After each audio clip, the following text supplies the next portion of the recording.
begin this evening with the Pledge of Allegiance, followed by an invocation. If you will all please rise and remain standing. I pledge allegiance to the flag of the United States of America and to the republic for which it stands, one nation, under God, indivisible, with liberty and justice for all. Let us pray. Father, we thank you for this beautiful day that you have given us. Lord, we pause to give you thanks for love, for peace, for understanding, for laughter. Lord, we just ask that tonight you be with all of those in attendance. Lord, we ask that you lift up our students who are receiving special recognition this evening. Lord, always we ask that you show favor upon our staff in the school district and this community. May all that we say and do be a blessing to you. In your name we pray. Amen. You may be seated.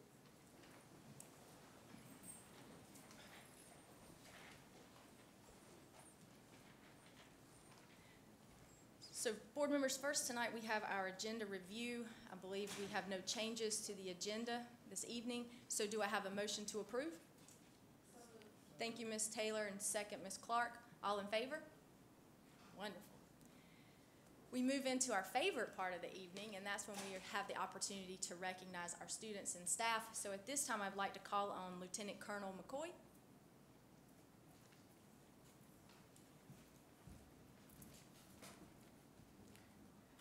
Madam Chair Jones, Dr. Emery, school board members, ladies and gentlemen.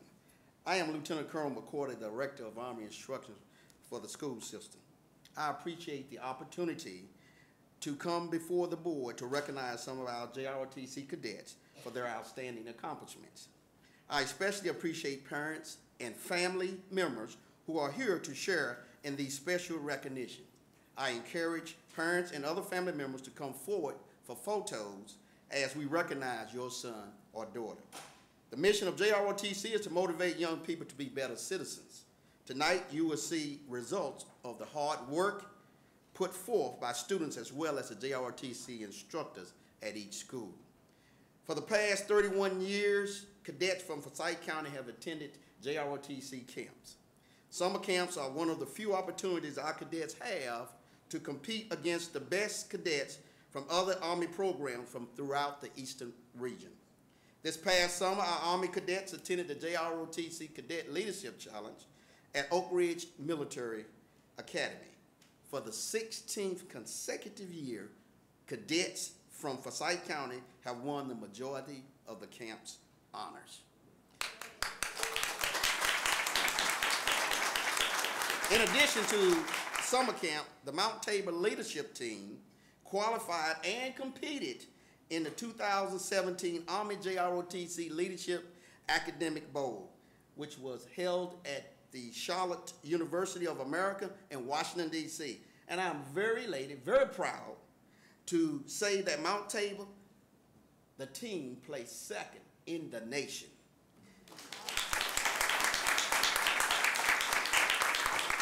Cadets, coast.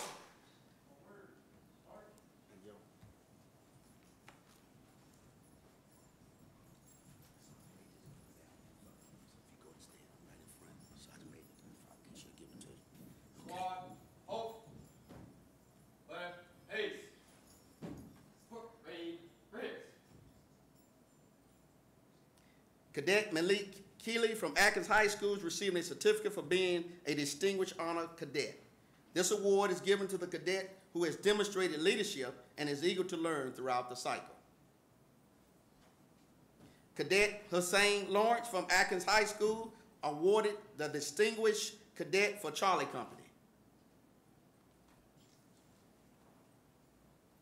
Cadet Aaron Hall from Atkins High School awarded the Honor Cadet from Bravo Company and a member of the Best Land Navigation Squad. Cadet Hunter Weaver from Atkins High School awarded the Honor Cadet from Bravo Company and winner of the Knockout Drill competition. Cadet Jody Goldpalmore from Glenn High School awarded the Honor Cadet from Alpha Company.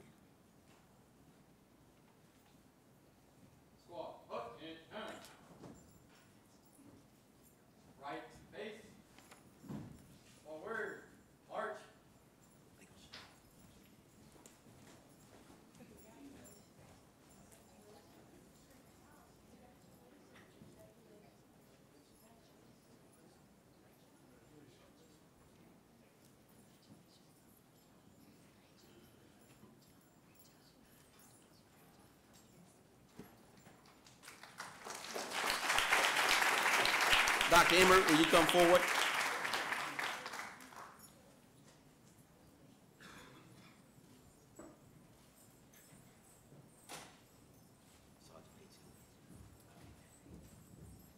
Squad, hold.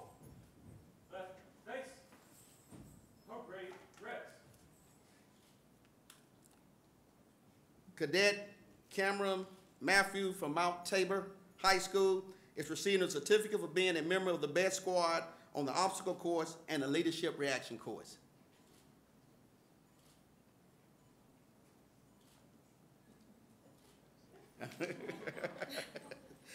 Cadet Samantha Martinez from Parkland High School is awarded the best female swimmer in the battalion during the water safety course. Cadet Janek Chris from Reynolds High School is receiving a certificate for being a member of the best squad on the leadership reaction course. Cadet Nathan Diaz from Reynolds High School is receiving a certificate for being a member of the best land navigation squad. Cadet Rachel Hartwig from Reynolds High School was awarded the top cadet in Bravo Company in marksmanship. Cadet Blake Drawn from West Forsyth High School was the Distinguished Superior Cadet during the cycle. The Distinguished Superior Cadet is presented to the most outstanding cadet of the cycle and holds the position of the battalion commander. Therefore, ladies and gentlemen, out of 174 cadets that attended summer camps in 19 high schools, he was designated as the #1 cadet of the cycle. And he also will receive an award as the top male swimmer in the battalion during water safety training.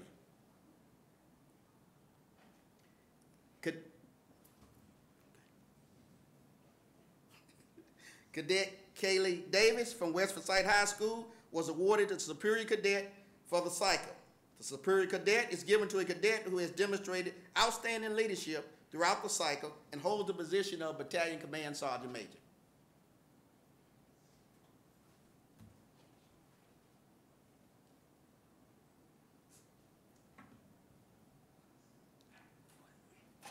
Oh, I'm sorry, Cadet Hannah Ball from West Forsyth was the Distinguished Cadet in Bravo Company. Squad, attention. Right, face. Forward, march.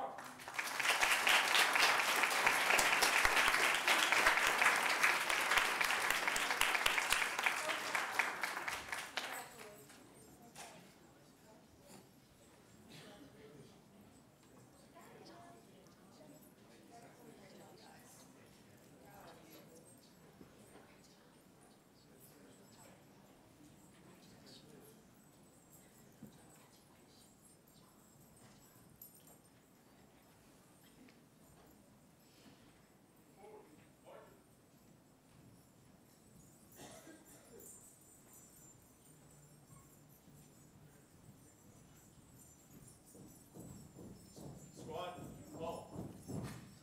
Left, face. Parade, rest. Cadet Sarah Lancaster from West Forsyth High School was the Distinguished Cadet in Alpha Company, the best female performer in the battalion on the physical fitness test, and the best performer in Alpha Company on the obstacle course. Cadet William Kaiser from West Forsyth High School, best performer in Alpha Company on the obstacle course.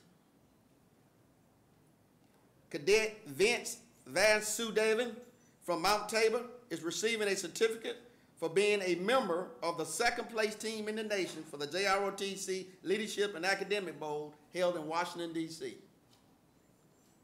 Cadet Andrew Wooten from Mount Tabor is also receiving a certificate for being a member of the second place team in the nation.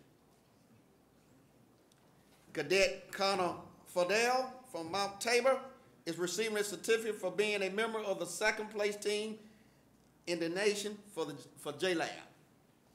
And Cadet Ashton Sugg from Mount Tabor is also receiving a certificate for being a part or a member of the second place team in the nation for JROTC Leadership and Academic Bowl.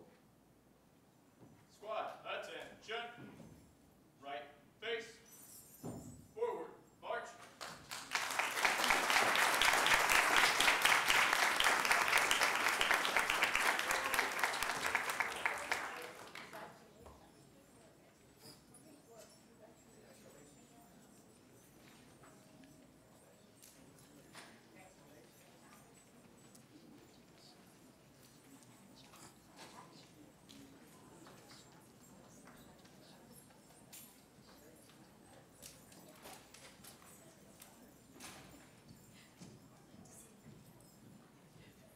Madam Chair Jones, Dr. Emery, and school board members, thanks for your continued dedication and commitment to our JROTC program. And I truly, truly appreciate being allowed to come before the board to honor these outstanding young people for their exceptional performance. Thank you. Thank you.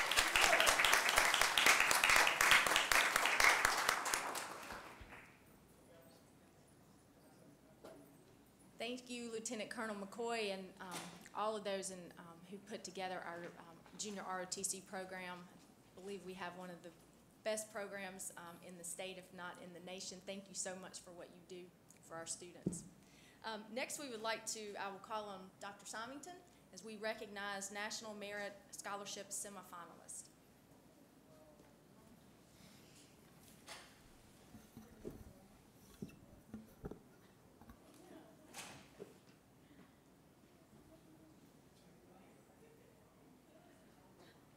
Good evening, Chairman Jones, Dr. Emery, members of the board. It is my pleasure this evening to introduce to this Board of Education and this community our current National Merit semifinalists for 2017. Since 1955, the National Merit Scholarship Corporation has awarded scholarships to students who have exhibited exemplary performance on the PSAT. A year ago, these students were among the more than 1.6 million students who took the PSAT. They earned semifinalist status in September, representing the top 1% of performance on the PSAT. They will become a part of a group that goes down to 15,000 students, and then in the spring, we look forward to seeing as many of them as possible who will become one of the 2,500 students across the nation who receive a $2,500 scholarship. So these students tonight are from the various high schools, and we will introduce them as they are here. From Atkins High School, we have Ethan Austin. Ethan, if you'll go. If Ethan has family, if Ethan has family members here, if they would stand. And Ethan is accompanied by his principal, Mr. Joe Childers.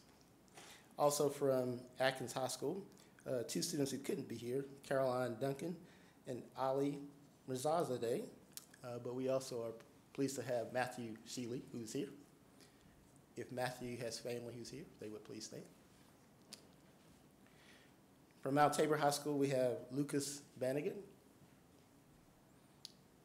If Lucas has family here, they would stay. And I know that we have staff members from Mount Tabor who are here in support of Lucas.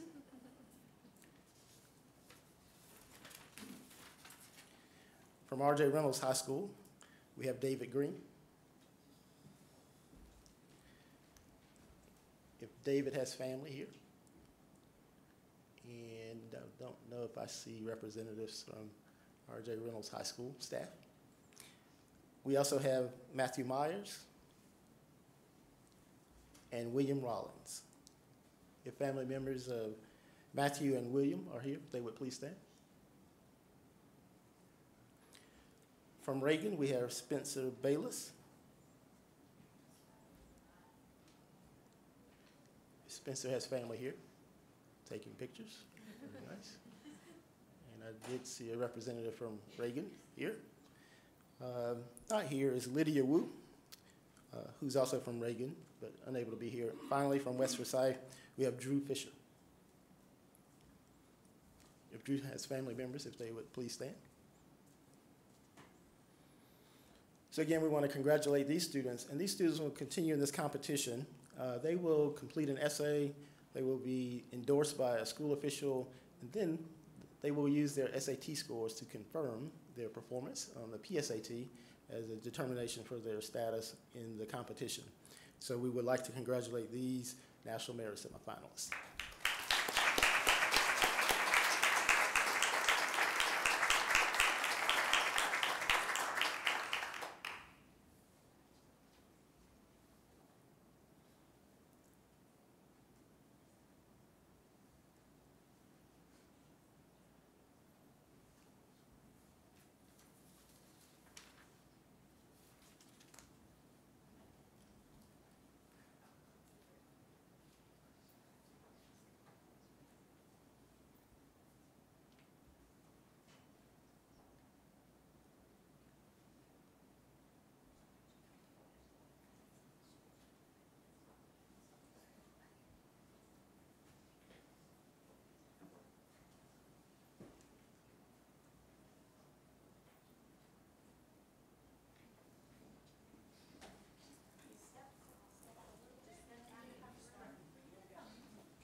Again, we want to congratulate our students and wish them well as they continue to compete.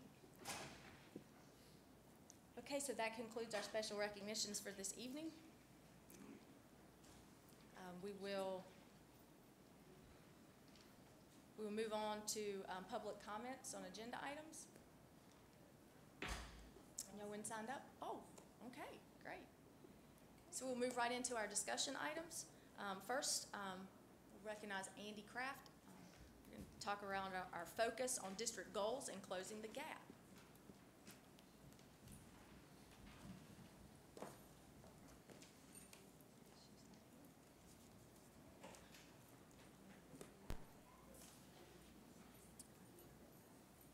All right, thank you. Good evening, Dr. Emery, Chairwoman Jones, members of the board. I've been asked to speak to you about our progress on closing the achievement gap. I know that I had an opportunity to give you the district-wide overview of all our goals, but tonight we're just going to focus on that third goal, which is closing the achievement gap. Give me just a second. I'm going to get this PowerPoint to cooperate. And then I'm going to talk to you about closing the gap.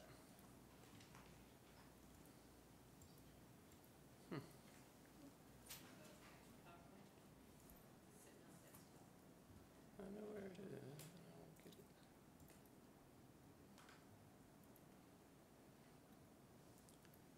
Forgive me, my apologies.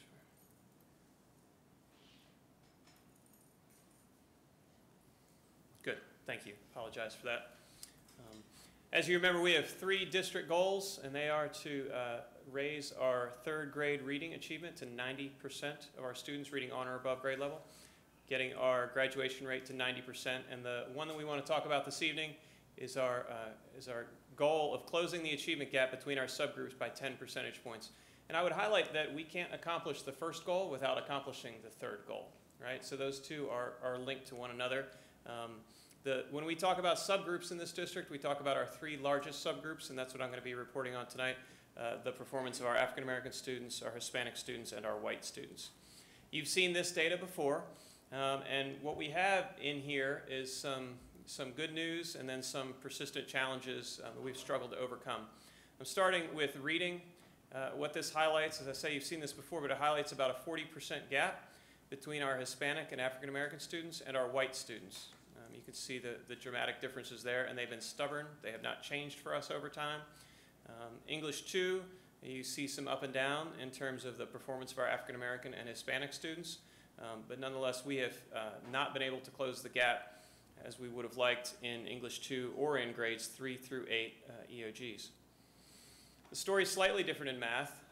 You see in our math EOG, that's for grades 3 through 8, you see that our Hispanic students do outperform our African American students, and yet there's still this large gap, 30 to 40% gap between our African American Hispanic students and our white students, and this gap has remained steady.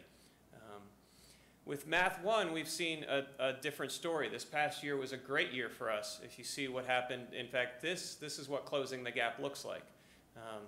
The achievement of our African American and Hispanic students rose almost 10 percentage points, which is exciting. This is exactly what we want to see. The achievement of our white students rose as well. It didn't rise as dramatically. And as a result, we saw a closure of the achievement gap. Now, this is 1 year. We're excited about that, but it's only 1 year. We have to do this year over year to close the gap. You take a look at science then, the third area where we report. Last year, when I came to you and told you about our grades 5 and 8 science EOG scores, I was particularly excited because it looked like Math 1 did. But then this past year, we saw a drop. And so that gap closure that we experienced over that 1 year period, we weren't able to sustain for a 2 year period. But this is the final district-wide report that I'll share with you, and it is perhaps the best news that we have. You'll see a 2 year trend for an increase in all of our subgroups. This is exactly what we want to see, and if we continue this, the achievement gap will close. But note that because the achievement rose for all 3 subgroups that we've reported on, we don't see a dramatic achievement gap closure, and yet all subgroups had an increase in their achievement. Okay, so I emphasize achievement gap, right, and increased achievement, and you can sometimes have one without the other. All right, so there are 3 schools that have been successful, even though as a district we're not particularly excited about across the board results that we've had, but at Sedge Garden, Flat Rock, and Glenn High School, we've seen great results. I'm going to share with you an overview of their results, and then the principals from those schools will come up and speak to you a little bit about what they've done that's been so successful in those schools. So let's start with Sedge Garden Elementary. And if you look at Sedge Garden Elementary, we're looking at reading. This is grades 3 through 5. You see greater than 10% increase for the African American students in that school.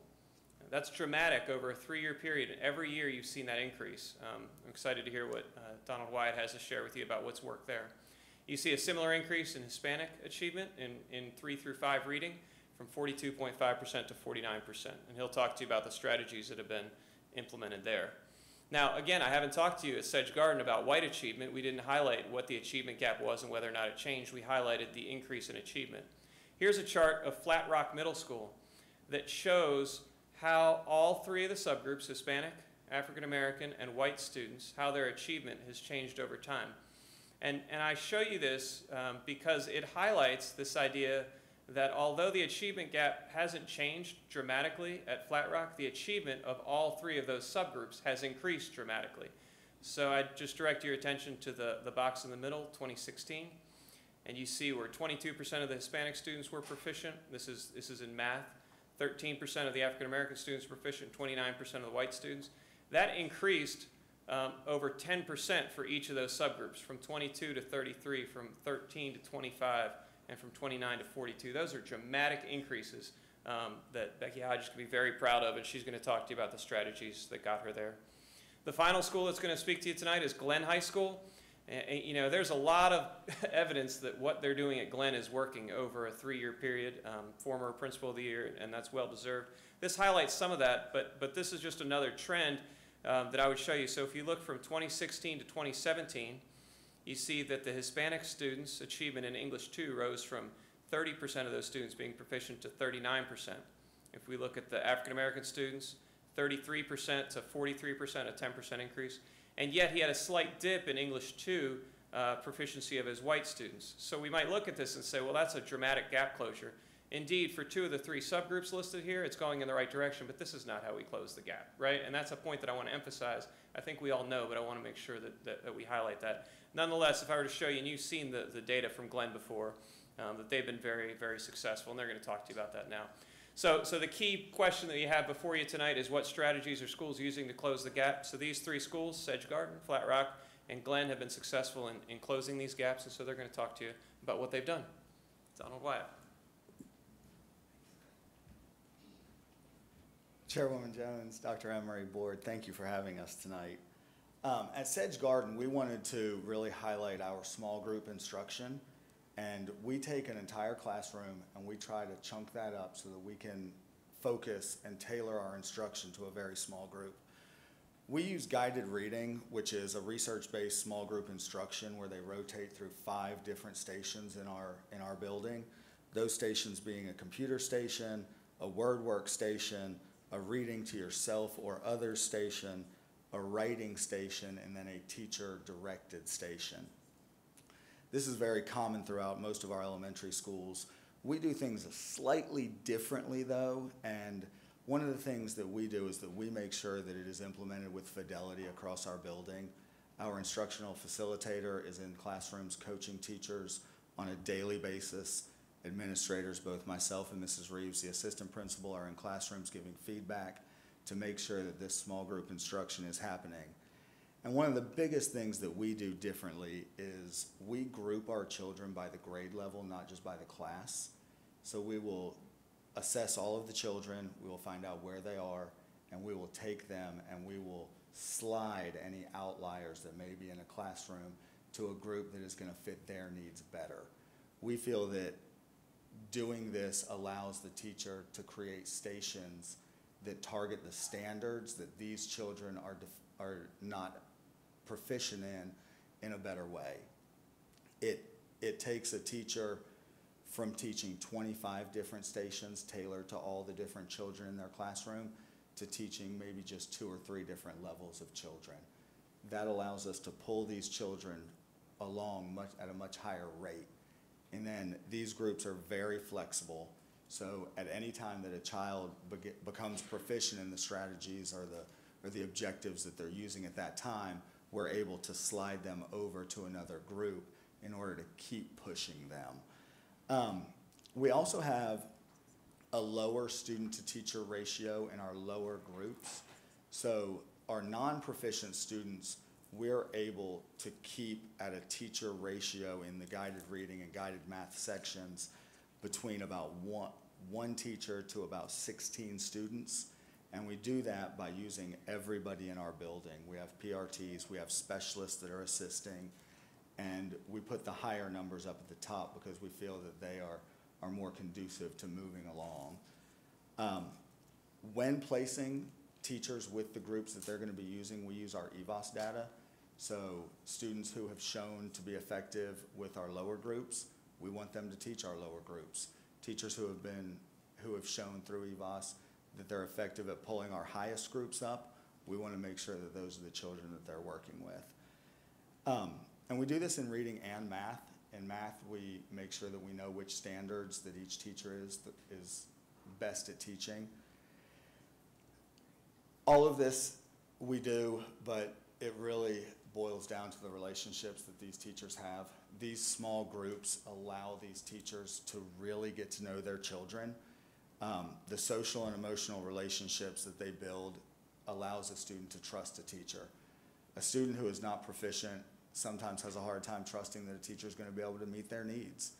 But once we build those relationships and we can strengthen the trust that we're all here for the same goal, the relationships that they build also allow us to increase the number of demographic-specific texts that we use in our guided reading groups. So we have really tried to make a big push to have more lead characters who are African American and Hispanic in our books, along with making sure that those books are relevant to the students that we're teaching. We feel that if the student can't see himself in the book, he or she is going to have a lot less interest in it.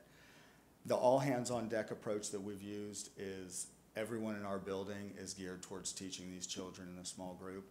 We have specialists who are giving up planning times to be in fourth grade classrooms to make sure that they can lower these numbers and drag these kids with us. We set a very high expectation, and we make sure that we use these small groups to provide that they get there. And now I'll turn it over to Flat Rock. Thank you. Good evening, Dr. Emery and board. Thank you for having me. At Flat Rock Middle School, we had several points of emphasis last year, and actually we've been doing some of these things for 2 years now, and we're starting to see the fruition of our efforts. First and foremost, data drives all of our decisions that we make, from scheduling, especially our mid-top and our top-tier students was an issue for us. Interventions. We found out a couple years ago that our after-school tutorial was not as effective as our study skills. Tutorial students, about a third, were showing growth at the end of the tutorial period, no matter how many hours they had, whether they had over 25, less than 25, whereas 2/3 of our students in study skills classes were showing growth. So we made the decision to put everything into study skills. An emphasis point for us is also raising that proficiency. We have met or exceeded growth for several years, but we struggled with low proficiencies, and we needed to increase that exponentially. So that has been put out starting last year. We just really pushed out our goals, our proficiency targets. Everything we did had those targets on it. They were constantly seeing those targets. I mentioned the mid-top and the top-tier students. We also found in our EVOS diagnostic data that those two groups were suffering and were not performing as well as our lower and our mid-low tiers. So we began groupings of classes to show level 3 students grouped together so that teachers could devise strategies to specifically target that group. They were all in classes together to move them, the idea being that that's a group that can be pushed into that CCR proficiency range of level 4 and 5. So we've been doing that for a couple years now. And the interventions, I mentioned the study skills. The study skills has to be very intentional. And so our teachers that teach those classes, it is a second standards-based dose of what they're getting in the classroom. But they also do a lot of diagnosis with the children to find out what their weak areas are. There's a lot of students charting their own weak areas from benchmarks, which we're taking this week. They'll target 2 areas that they want to work on, and they'll do stations within those study skills classes to try to get those students to chart their own progress. They can master out or quiz out, they call it, of a particular area, and then they add another area if they have more than 2. Intentional adult behaviors is what we believe make a positive impact on student achievement. So we're very intentional about our data, but one of the things that I really have been doing for 2 years now is making sure my teachers know exactly what they have walking into the building. So when they come in August, they know exactly what levels their students are on their rosters. They have the test scores right beside the student names. But also, they have a strategy for, all right, if they're walking in at 15% and we have to get them to 38%, here's a specific strategy with kids behind it that we can use. And then, of course, we have to know those goals and targets. Another thing we do is monitor students through target groups. So after they kind of look and see what they have, especially now that we're nearing the end of first quarter, they will start targeting specific groups of students that they will monitor and progress monitor, collecting data all year long for that particular group of students. So it can be, my Math 1 teacher decided last year he was going to target all of his Math 1 kids, and that was his target group. And they grew from 72 to 86% CCR. The level 3 classes, many of the teachers will say, that's my target group, is all my level 3 students, because I need to move. It might be LEP. It might be just a random selection of kids that are all over the place with scores that they want to monitor. But the idea is they monitor them all year long. Ideally, you would want them to monitor 100, but realistically, they just can't do that intensively sometimes, so they pick out that target group to see if their strategies are working. They also have to tell me what strategies they're working on. Every quarter they have to do a strategy update. What is it, you know, that I can prove, here's the evidence that my strategy is working, what is not working, and they retweak. So this is just an example of the incoming data sheet that they get. This was 6th grade. So they have the chart that will have, okay, this is what's walking in, reading and math. This is what our target is. And then they have the numbers. So this is, like I said, 6th grade for reading, 107 students. That's what they need to make their target. What that means, they got to move all their level 3s to level 4. How many is that? That's 34 kids. All my 4s and 5s have to maintain, that's 44 kids. 29 level 2 students have to move from a 2 to a 4. And then they do the same thing for math. And then boom, there's the kids. So they get the lists. They get the level 3. This is the list of 34. But they get their 4s and 5s so that they can start picking out. None of these kids can slip backwards. They get their level 2s. In social studies and science, they'll get, for NCFEs, they'll get all of their A's, B's, and C's so they can target their C students to move to A's or B's this year. So they literally get those student names. And they can also use some of these kids to put on their target groups as well. And then this was just an example showing how I do put their goals out on everything. So the staff meeting agenda, every time we have a staff meeting, it has the goals on there. It has our vision statement on there. The Friday focus is my weekly communication with staff. It'll have vision reminders, and even their PLT agendas. They have their SMART goals. So every week, they're seeing the goals in front of them, because that was one of the things we found last year was that growth, you get very complacent sometimes in your growth, but the proficiency, and are we meeting our targets in every common assessment? Are they at least meeting the target that we've set that's our goal, and analyzing that against the standard goal that we have. And now Glenn High School.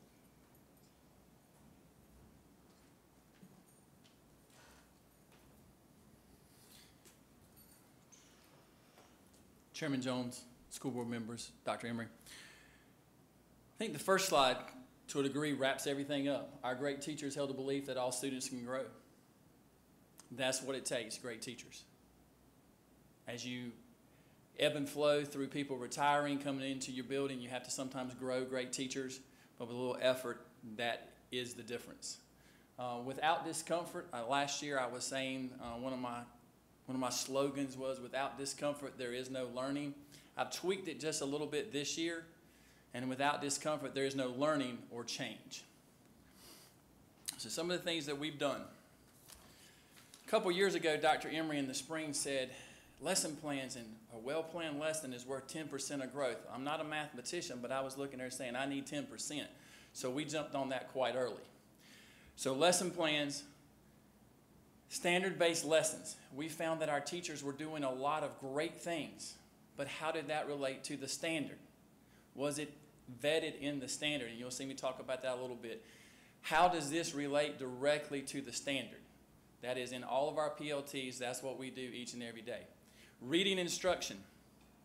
We found that a number of our kids were not reading at a high enough level because the tests that we take, not just the English test, the science test, the math test, they're all reading based. Dr. Emery was gracious enough to support a reading intervention person. She got with our staff. She taught them different strategies. My teachers found a couple of programs, MemBean and Read Theory, and we drill with that all the time, not just in English class, but across the board. They are reading more and more and more because as that reading level increases, so do their ability in everything. Without the ability to read and read well, you're not going to be successful. Differentiation. We're still struggling with putting that into the greatest of practices, but every child in that room needs to be challenged. And we found that we were teaching to the middle or to the lower end. So we have to find ways, and that is one of the things in our lesson plans. What is your differentiation strategy? How are you going to engage across the board? Targeted remediation. We target individual groups of kids. We beg, borrow, not steal, but we beg and borrow to get snacks, drinks, pizza, so they can come and they will stay and they will work with those teachers, but it's based off their benchmark tests, assessments, because we have to target those kids, because if you just say we're going to have tutoring, your A kids show up, not the kids that you really need to see. So we were able to target, deal with those groups of kids that we need in our building. We've also tried to consider the student perspective. What does it mean to be a student at Glenn High School? What does it mean to be a Latino male walking our campus? What does it mean to be an African American male walking our campus? And we had that group to come together and speak to our teachers. What does it mean? What does it look like? What does it feel like?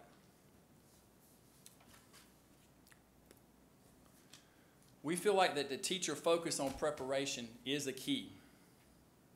We created our own lesson plan template. Teachers have the option of personalizing this template because if you mandate a template, we've found that if you mandate a template, then you're going to get some people doing it just because that's what you've mandated.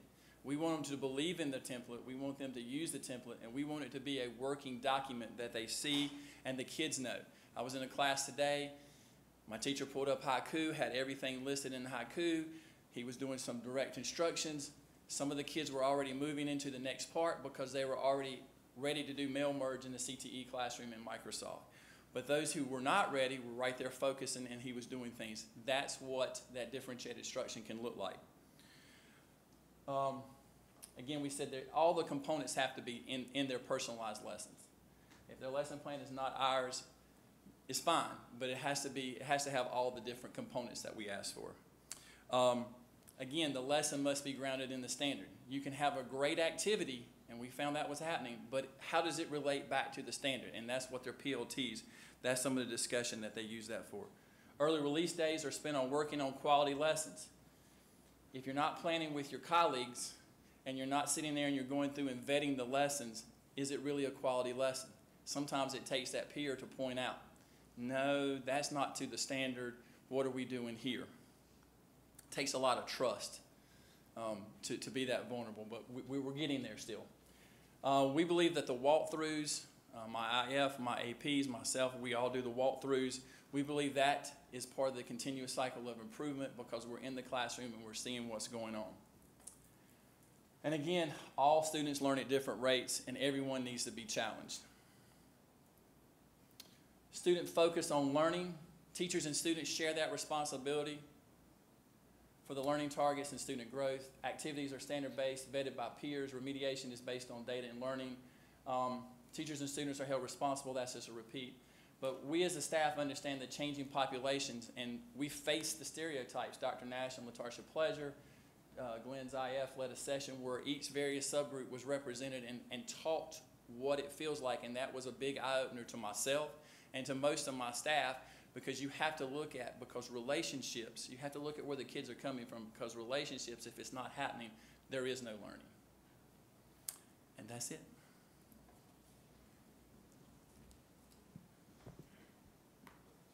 Thank you all. Board members, do you have questions at this time? Mr. Barr? You know, first of all, I'd like to say this is so positive. My goodness, this is great. And guys, I think y'all have done a great job, especially when you can show that kids have grown and then you can point back to specific strategy. I think this is really great. But I have one or maybe two questions. Flat Rock, Mrs. Hodges, I believe. Is that correct? You know, you said something about grouping your students. When you're building your team, do you group are all the threes on the same team together, all the twos? How does that work?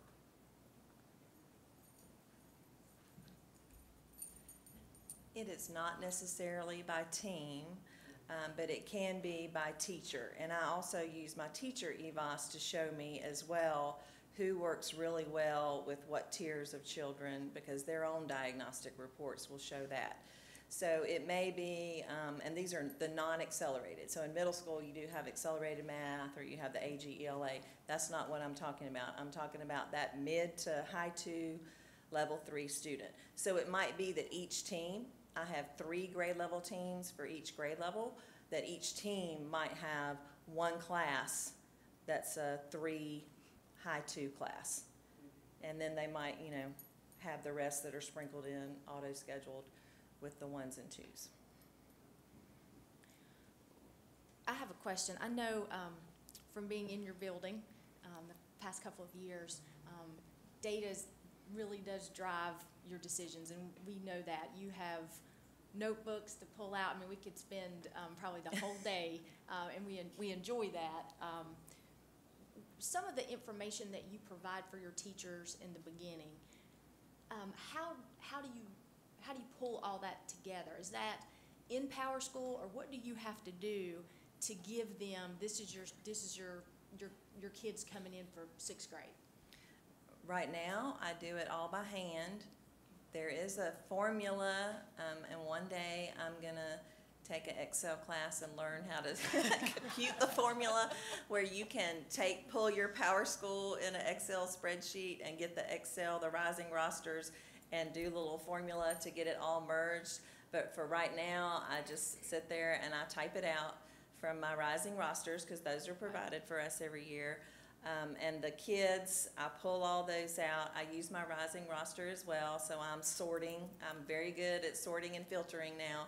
So I'll filter out, you know, my level 4s for this grade level, shoot them into here's your level 4, 5 group, do the same thing for 3s. So that doesn't take as much time.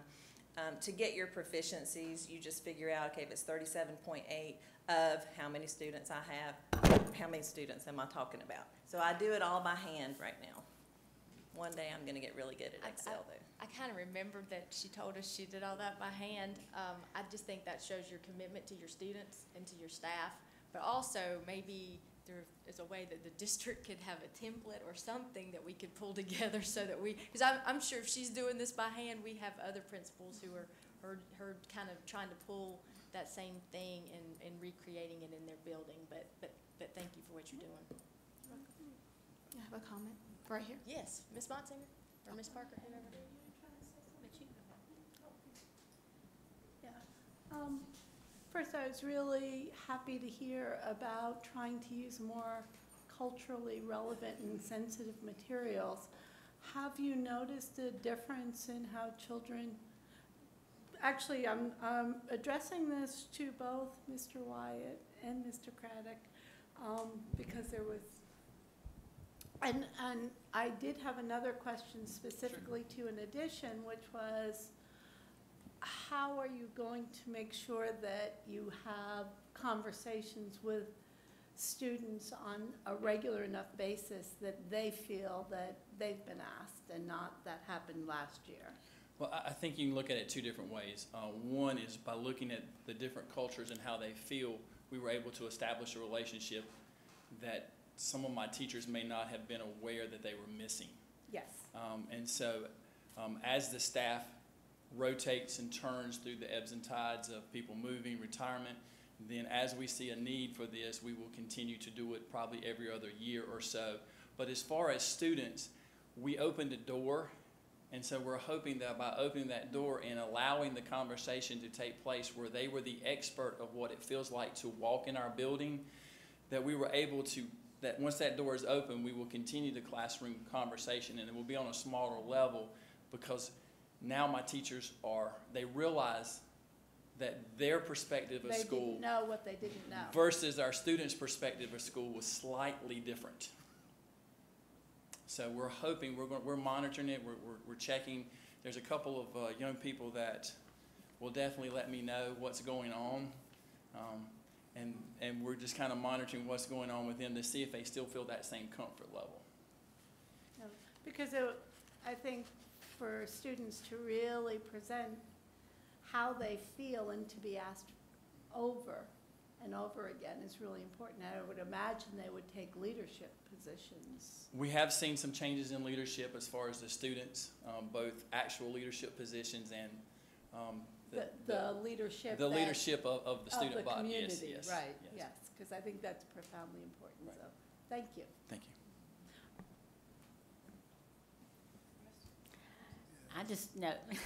I just want to know how many sixth graders you have, Ms. Hodges, that you hand do all of that work for. 297. Almost 300. Gosh. Bless you. Yes, bless you. Well, every grade level, so about 277th graders and about 288th graders. So every Okay, grade so level. you do. Every grade level, every class gets it. Thank you. Mr. Johnson, did you have a question or a comment? Not a question, I just want to compliment the three principals for the amount of work they're doing. I see a lot of quality, good things they're doing. It's hard to imagine that I was once an elementary school teacher myself, and you got so many different abilities there that you need to try to touch all those kids. And at the elementary school, that is a wonderful job that you're doing, because look like you're touching a lot of good kids, kids that just don't have the education background when they come to school. You can't assume anything. You got to get down in the trenches with them like you're doing and try to pull them up. I really appreciate what you're doing. And I also have a comment. I'm impressed with all of you. And one thing that particularly resonated with me was Principal Wyatt as well, that one of your strategies, or one of the things that you chose to look at, was finding material and resources that were culturally different within your school. And I was impressed that you decided to go that route in helping you to close your achievement gap. And I'm even more impressed that you actually can see the results of you using that strategy. So kudos to you on that aspect. And to all of you for the hard work and the dedication that you're putting into helping us close this achievement gap.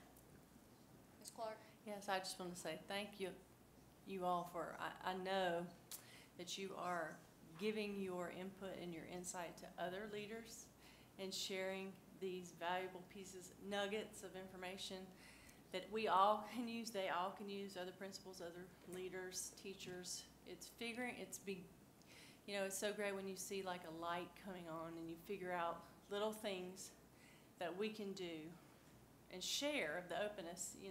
Thankfully we have a district and leaders that we're not afraid to talk about things that are hard to talk about sometimes, and to pull out kids individually when we're in a room and say, this is yours, he's yours, she's yours, because we want all of them to grow. So kudos to you for being willing to do the work and then share it. That's so important as we try to grow as a district and not be flat, but really see the goals that we have in mind for ourselves and our students.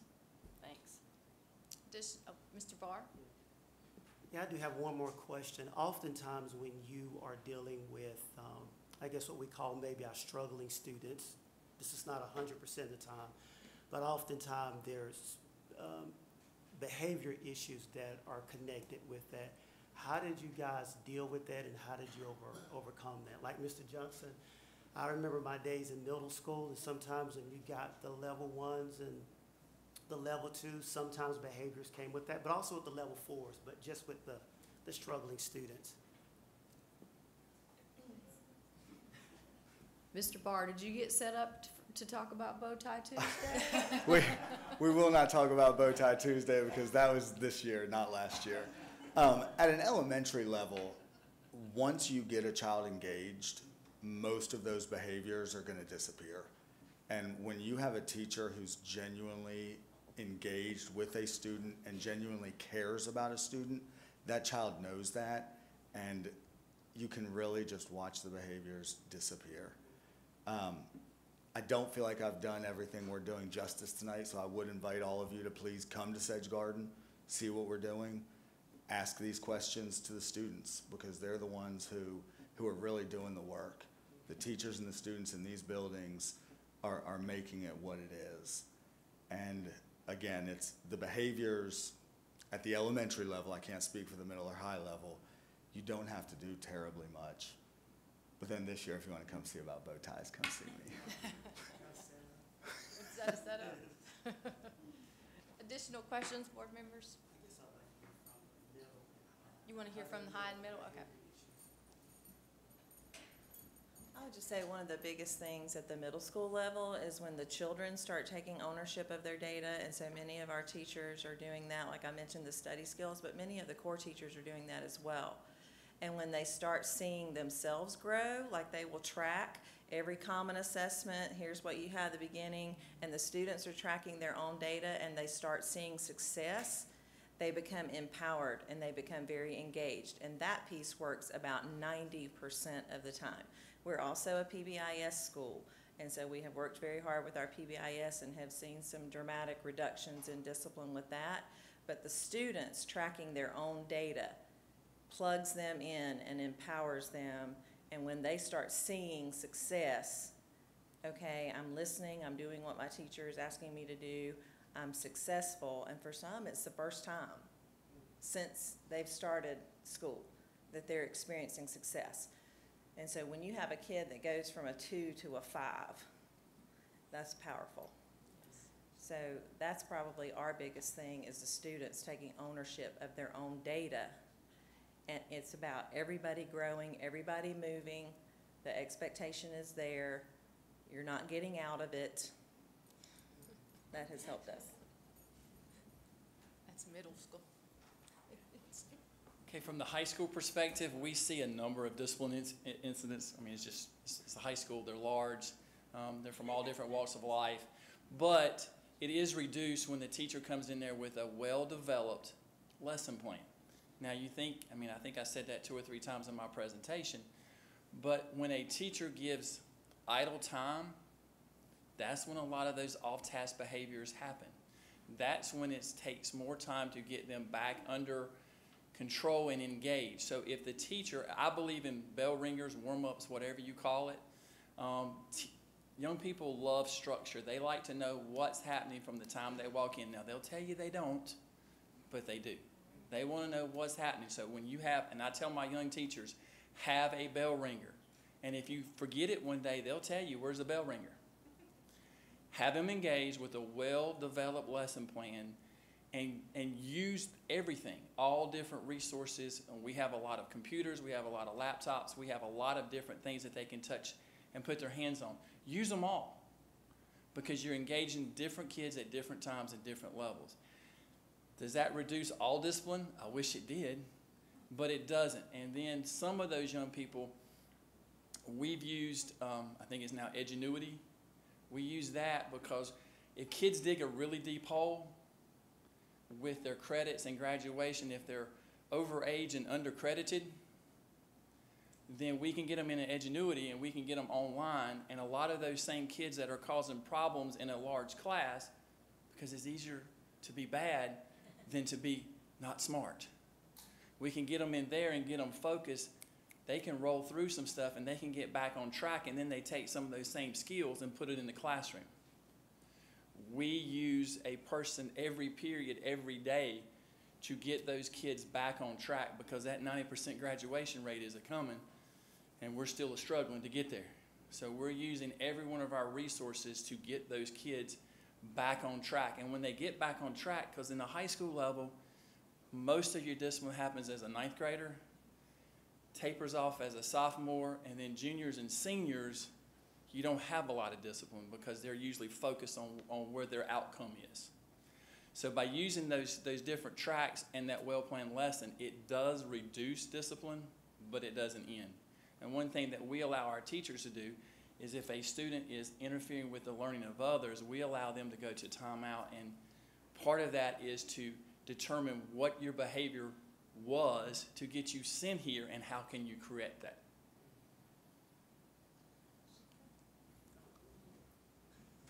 One more and I'm done. Mr. Craddock. And you might have just answered this, but dealing with high schoolers, which of these you would say is your most potent strategy?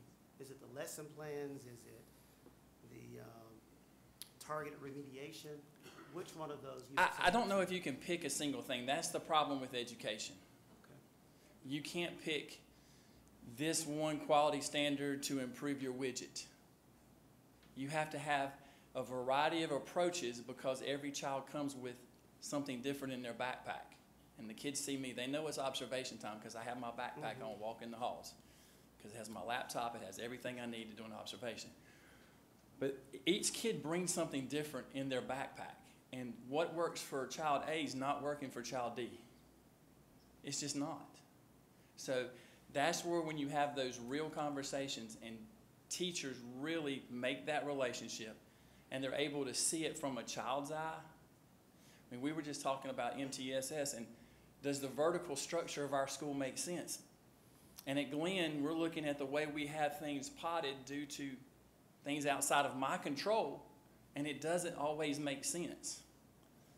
So we're looking, our goal is to look and plan and see what we can line up, because if you're in the 400 building and it's the end of second period, you have to walk a long way to the cafeteria, and Sheets is across the street. Now, we're not letting them go to Sheets, but that is a child's perspective. That is, I can walk across the street and be back in 5 minutes, where it's going to take about 5 minutes to walk to my cafeteria.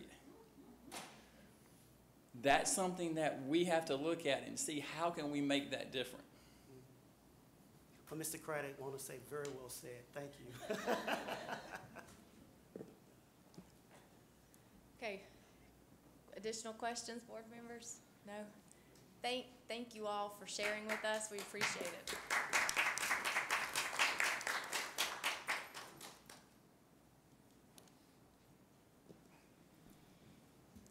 Okay, so we'll switch gears. Dr. Emery, and we will have a class size report or an update. Yes, greetings from the land of compliance. You all know that we were grateful last summer when House Bill 13, which was a compromise on the original language for class size, was arrived at between both the House and the Senate. It gave us a 1-year reprieve on the legislated class sizes. And just as a refresher, that is 18 in kindergarten, 16 in first grade, 17 in second and third grade. Those class sizes have been around for a while. The difference is that we have never had the lack of flexibility with them. The allotments come to us based on those numbers, and if we had pockets where we needed to be higher than that, we could. The difference in legislation, as you all know, is that we now have different averages for those grade levels and a cap. And so the coming sort of back to the center or compromise for 17-18 was that we could have an average at each grade level of 20, and we could have up to 23 students in a section as long as our grade level average stayed at 20. I'm happy to report to you, the good news is that it looks like we are going to submit or be, when the state does their pull, because as late as September, this was still a paper report, and it was due the end of September per the law, and that's been pushed back because there's been lots of consternation about how to collect the data, and we still have some heartburn about how it's collected on the other end, because it will be a draw out of Power School. So we are not officially submitting. Our data has to be clean and where it needs to be in Power School. I wanted to say just a few things about this, particularly to our community, and that is, if House Bill 13 stays as written, and we do not believe there is an appetite to change it at this point in time, compliance next year will not allow for the 20 average, and will not allow the 23 cap. So next year, 18, 16, 17, and 17 are what we will be required to live with.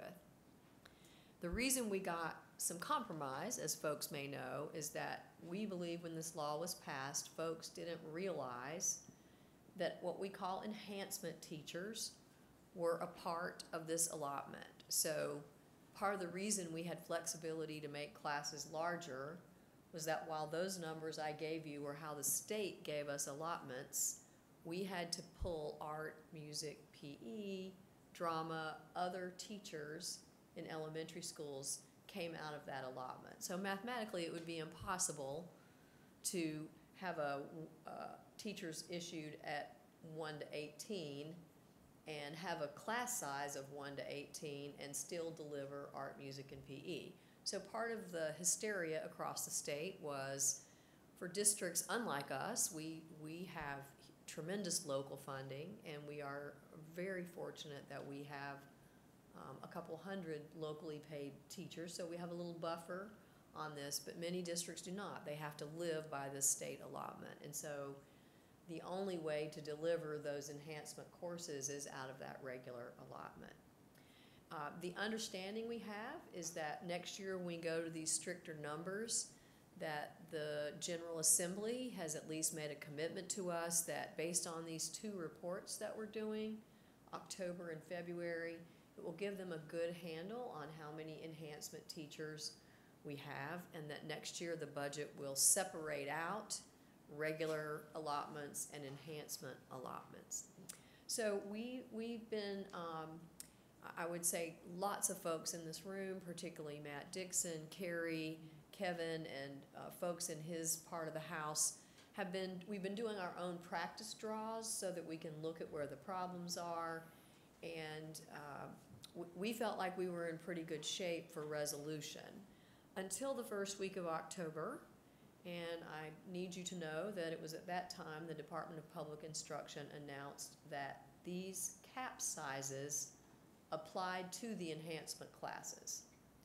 So the big guidance document that we got in September talked about compliance in the 4 core content areas. In fact, I counted today 6 times in this guidance document does it talk about compliance in the core content areas: language arts, math, science, and social studies. It also in this document we got in September says that our enhancement teachers will be reported by school in the aggregate. So there was nothing up until the first week in October to lead us to believe that art, music, and PE had to comply to the same standard that regular classrooms did. We also made the assumption, which might not be too smart, that if the General Assembly was lifting a cap on 4th and 5th grade, that those class sizes could be anything, that they wouldn't be strict about the size of PE or the size of art or but we were not accurate in that assumption. So since the first week in October, we've been hustling to make sure we were in compliance in those enhancement classes too, and that's been a little bit of a challenge. You all know we told our principals that if Bev was going to sign a notarized document that these numbers were correct, that she was going to do that based on principals doing the same thing. And so we reached out to principals and asked them to sign off that their numbers were in compliance. And that was a good thing because we found some places where reality in schools did not match up to some of the data we had. And so we've spent some time fixing some of that. We believe we're going to be ready when the October 31st draw comes on our district, and that we're going to be comfortable, all of us, putting our name and signature on a compliance document that says we're in compliance. And that was our goal. We're a district that typically grows.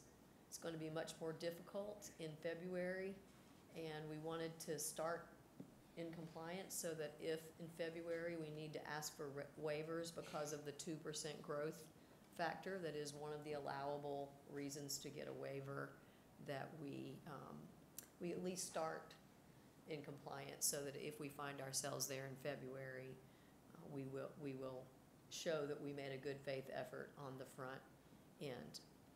One of the areas that we have also learned, it's a good thing for our district, but a challenge, one of our biggest challenges was gifted education. And I will just say that we've had some conversation with some of our representatives in Raleigh who seem very open to helping us look at a solution there. We had some classes in 3rd grade where you had 2 sections of gifted kids with 24 in each section. And with a cap of 23, the challenge was, do you open a 3rd section and you make those gifted classes really small when the other 3rd grade classes are not? And most anyone we've had this conversation with has gone straight to the conclusion, well, that doesn't make sense. And so we are hopeful that our folks will be willing to introduce some language that would add gifted to one of the waiver options, which is singular curriculum. So dual, for example, dual language is exempt from this. We see self-contained gifted classes as just the same thing. What we learned when Dr. Nail contacted DPI is that we're one of the few districts in the state that starts gifted services in the 3rd grade. And so it really wasn't a problem on anyone's radar. So the good news is our kids get services a little earlier than a lot of districts provided. The bad news is we're caught in this little 3rd grade conundrum on class size. And so we'll be working with our folks to see if we can get some language that would make that less difficult to manage, particularly next year when these class sizes get smaller and we'll have this problem in multiple schools, I would presume. The law also requires us to give you an update. We knew you would want one, but we also want to be on record in the minutes and with the public that we are meeting one of the compliance standards tonight by giving our board an update before the first data is extracted and sent to DPI. I do want to say one last thing, and then I'll take your questions. There has been a lot of discussion around the state about the wording of what will be signed by superintendents, and we are leaning towards some generic language that has been provided by the Department of Public Instruction. And I just want, if anyone asks you to be able to answer the question. In the origin of this was going to be a paper document or an electronic document that we created. The superintendent's notarized was accurate, and it went to Raleigh. Now, Raleigh is extracting our data. I'm still asked to send a notarized document saying it's accurate, but I can't see what they're extracting on the other end. So Dion is working with me, and superintendents, we've had superintendents from around the state that have really kind of bounced this question around how best to say we believe to the best of our ability and what we've collected in our district is accurate. But again, it's hard to notarize and sign your name to something that somebody on the other end is actually pulling. When this was to be done in September, there was going to be a period where districts would get the data that was pulled, and you would have a window of time to say this isn't accurate, or my understanding, and somebody correct me, but my understanding is when that's gotten pushed to October 31st, that we likely will not have that opportunity. So the thinking is we got 30 extra days to fix whatever issues we had on this end. But I just want you to know, I'm going to send something that says, to the best of our knowledge, this is accurate data, and I feel good about that because every elementary principal has given me something saying my data is accurate. Dr. Emery, on the 31st, will the district ourselves do one of those pulls again, just to say we've captured what it looks like internally on the 31st, if we ever had to go back and look at that? Absolutely. We want to send our elected officials, and it would be a link, obviously, but because we were such a discussion item last year with compliance and the waivers, I want to assure folks that we're in compliance as best we can measure. So yes, our folks have been pulling them sort of practice routinely. Just my only concern about that, Madam Chair, is we keep getting different information about how and what is going to get pulled on the other end. And so I have a little anxiety about whether what we can actually pull as a district and look at is what it will look like on the other end, if that makes sense. So even as to now, you're not sure what they're pulling? Well, yeah, I'm not sure. You're not sure what they're pulling? And Okay. part of that is with the change in direction that came at the beginning of October, what we're directed to do and what we believe they're pulling are two different animals, and we're not so sure that what we're supposed to be doing and what they're going to pull are going to give them that information. We don't have the capacity on our end to do that, and so we're not sure how they will. Nonetheless, we're going to sign a document that says we're in compliance, and so we want to ensure that we're in compliance. I hope I answered your question. So for what you can control, you can't control what they pull, but for internally, for our class size legislation, for our core classes, those grades, and our enhancement classes, you're saying we will be in compliance to the law as it is written this year. Today. Yes, ma'am. Or communicated today. Yes, yes. And, the fix to that is if someone questions it, we want the confidence of saying, come on down, and we'll take you out there and we'll walk through and you can see that we're in compliance. Questions, board members of Dr. Emery? Yes. Ms. Parker? I don't think that we should endorse anybody signing something that they have not seen.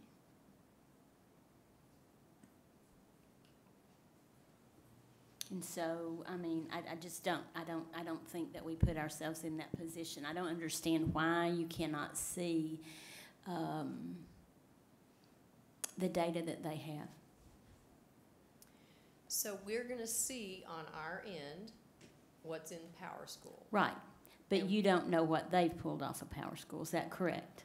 Well, they should only be able to pull what we have entered, right? Hopefully. But, for example, Carrie was getting emails today that you know, there's still questions about how they're gonna code or look at the pull on how teachers are funded. Because part of the legislation not only says, what does the teacher teach, how many kids are in their class, but how do we fund them? Is it state, local, federal? And so the email traffic that he's sharing with me today, there's discussion about how are they gonna figure that out and what reports are they, so, you know, it's October 24th. So that's the anxiety I have, which is we can probably pull anything locally that they're going to pull, but how are they gonna do that and what format and. Yeah, and that's my question. I have some angst, like I see you having, that you're gonna sign something that you know, you are just trusting that is. Well, I might is not true. say in what I send, what I was trying to say to you is that the affidavit my affidavit Right. may not say that the data you pull, I'm Okay. gonna say my district meets Right.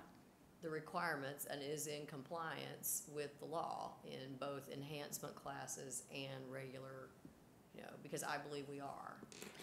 And the other question I have, I don't understand the rationale behind the fact that a music teacher has to have 17 in a third grade class and a fourth or fifth grade teacher could have 35 in their class. Is that correct? Yes, ma'am. When did the enhancement teachers, when did they, that was just in this new thing that we got? Right, so if you read the law is silent on enhancement. It's completely silent. And this, I brought this just because I don't know, I just can't get over it. So I keep carrying it around because, you know, this was sent to us by DPI, and Andy, was it August, September guidelines? These were the first set of guidelines we got, and they came out about the time school started, I believe. So a little behind our need to put kids in classes, but we've had an opportunity to fix where our problems were. And if you read this, it is very clear about core content areas, and in the very end, it is very clear that enhancement teachers will be reported in the aggregate. So without specificity in a law and the guidelines from DPI, I would completely draw the assumption that you could put 28 kids in a third grade music class or 30 kids in a third grade PE class. So in the first week in August, when Matt was at the statewide paint conference, that was when it was first announced. And we actually have a memo from the state superintendent when they sent the affidavit and the waiver forms to us, acknowledging that it was a new, you know, it was new direction from the Department of Public Instruction. So the good news is most of our schools had scheduled that way. We had allotted, we had, what do we have, guys, 10 schools when we collected data that we've had to do some correcting to get the enhancements where they need to be. I think we do have an opportunity to have these conversations with our elected officials, and I think that, to your point, you know, saying if it's okay to have 30 in a fifth grade class, can we have a little, because that would be a place we could have some flexibility. My belief is the intent was to keep these core content areas small so we could do exactly what these folks were talking about. How do we differentiate? How do we get the small class size? How do we make sure kids read? I mean, the intent is perfect. There's, Yes, I agree. it's honorable, so I'm not so sure, and I don't work in Raleigh, I don't vote, but I'm not so sure the intent was to be this far-reaching. So that was DPI's interpretation of the law, or? There is a segment in there that allows them, it's something like any other data that, or any other regulation that they want to, there's a lot of flexibility in the language, so. Yes, I've got it right here if you want to look at it afterwards, I'll share it. So it seems like that you have, so there are a lot of challenges in the current law. It seems like you've expressed probably your disappointment in that, and it seems that staff has worked hard to make us compliant even in the enhancement areas that you were only clear about in August. So I think we can complain about what we have, or maybe we can use this as an opportunity to talk to our local delegation. I think this is not a party issue. This is not Republicans. This is not Democrats. This is doing what's best for children. And so I believe that our representatives want to do that. And so I would really like to see us invite our folks in Raleigh who have a say in what this looks like, because we don't, and sit down with them now. And let's talk about the gifted pieces, and let's open up whatever it is. And so if we can make that happen, whether that's a not an elaborate thing, but just meet here, work around all of their schedules to where we can do that, because that's the only way that we're going to be able to make this better.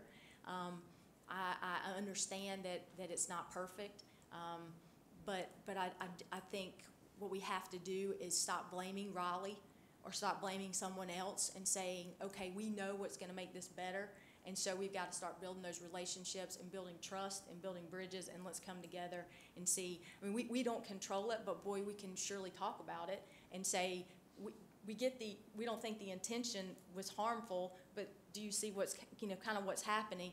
And I think we have an opportunity there. Maybe I'm naive about that, but nothing's going to change if we sit here in our own walls and just say, man, this is bad, but we need to show why this is bad. And I think we have some great representatives on both sides of the aisle in Raleigh, and I think they will work with us to try to help this. So that's what I would like for us to do. Not complain, but be proactive, and let's try to work and be the district that tries to help come up with a solution in Raleigh. So are you guys up for kind of hosting that? Are you willing to do that with us, Dr. Emery and staff? Of course. Great. Okay. Maybe we can get that done soon. Other questions for Dr. Emery around class size report? I would just like to say again, I don't want to sound like a broken record, but our ability to deliver and even to comply, in my mind, is because we have a history, one, of adding teachers through at-risk funds and Title I funds, and a long-standing history of support from our county. And that county funding that allows us to have teachers that we otherwise wouldn't have has really made a big difference in this past year when we added 60 plus additional teaching positions to make this work. So I'm really grateful that we have that kind of resource here. Thank you.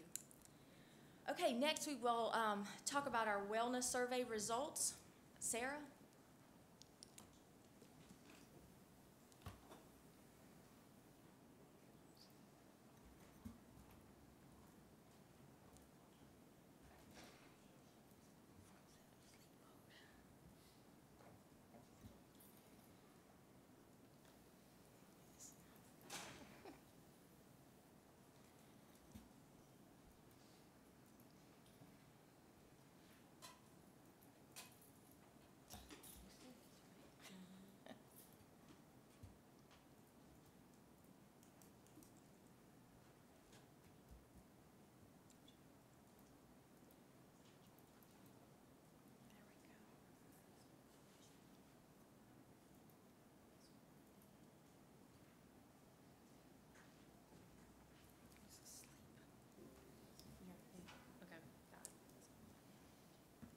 Chairman Jones, Dr. Emery, and the board, thank you very much for having me this evening.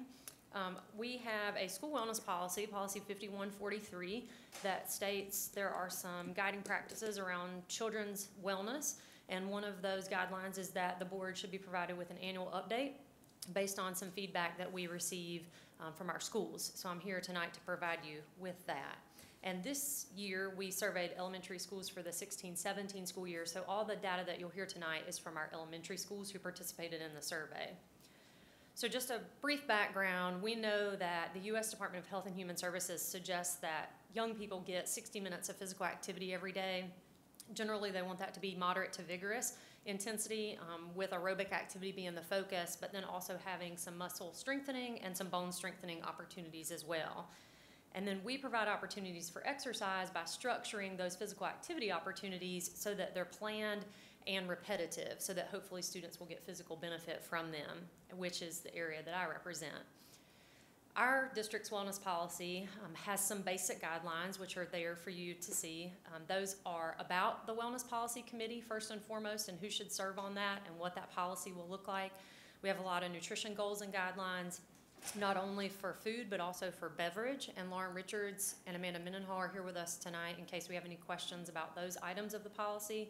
We also have nutrition guidelines for other things at school, not just during the school day. Eating is a positive experience and nutrition education, which is where our areas overlap. And then also goals for activity and the role of all of our folks in supporting a healthy school environment and how we plan to measure how well we're doing with that policy. And this is one of the ways by conducting the survey that we can determine how effective that policy is being implemented. So just to give you a little history of the compliance, we started these surveys in 2011, 2012 before I came on board, and we try to alternate every other year so that when we're getting data, we're seeing it over a 2-year growth period, not only in hopes that our folks who are completing the survey are not getting burnt out, but also so we can see a larger chunk of time that has passed from what we've seen on a previous survey. And our wellness policy is currently on a 3-year revision cycle, last completed in 2014, and we're currently working with Dion and the school attorney's office on reviews for the policy for 2017. And we were way ahead of the curve. USDA and the Healthy Active Children policy stated that all school districts must have a wellness policy by 16-17, and we've had one for much longer than that. So we're actually refining ours while lots of other districts are still developing theirs. So just to give you some information about who reported data to us, we had 41 elementary schools that completed the survey. 4 of those schools did not provide a response. There was some confusion because we have to complete a Healthy Active Children attestation form, and some principals were unaware that the attestation form and the survey are separate.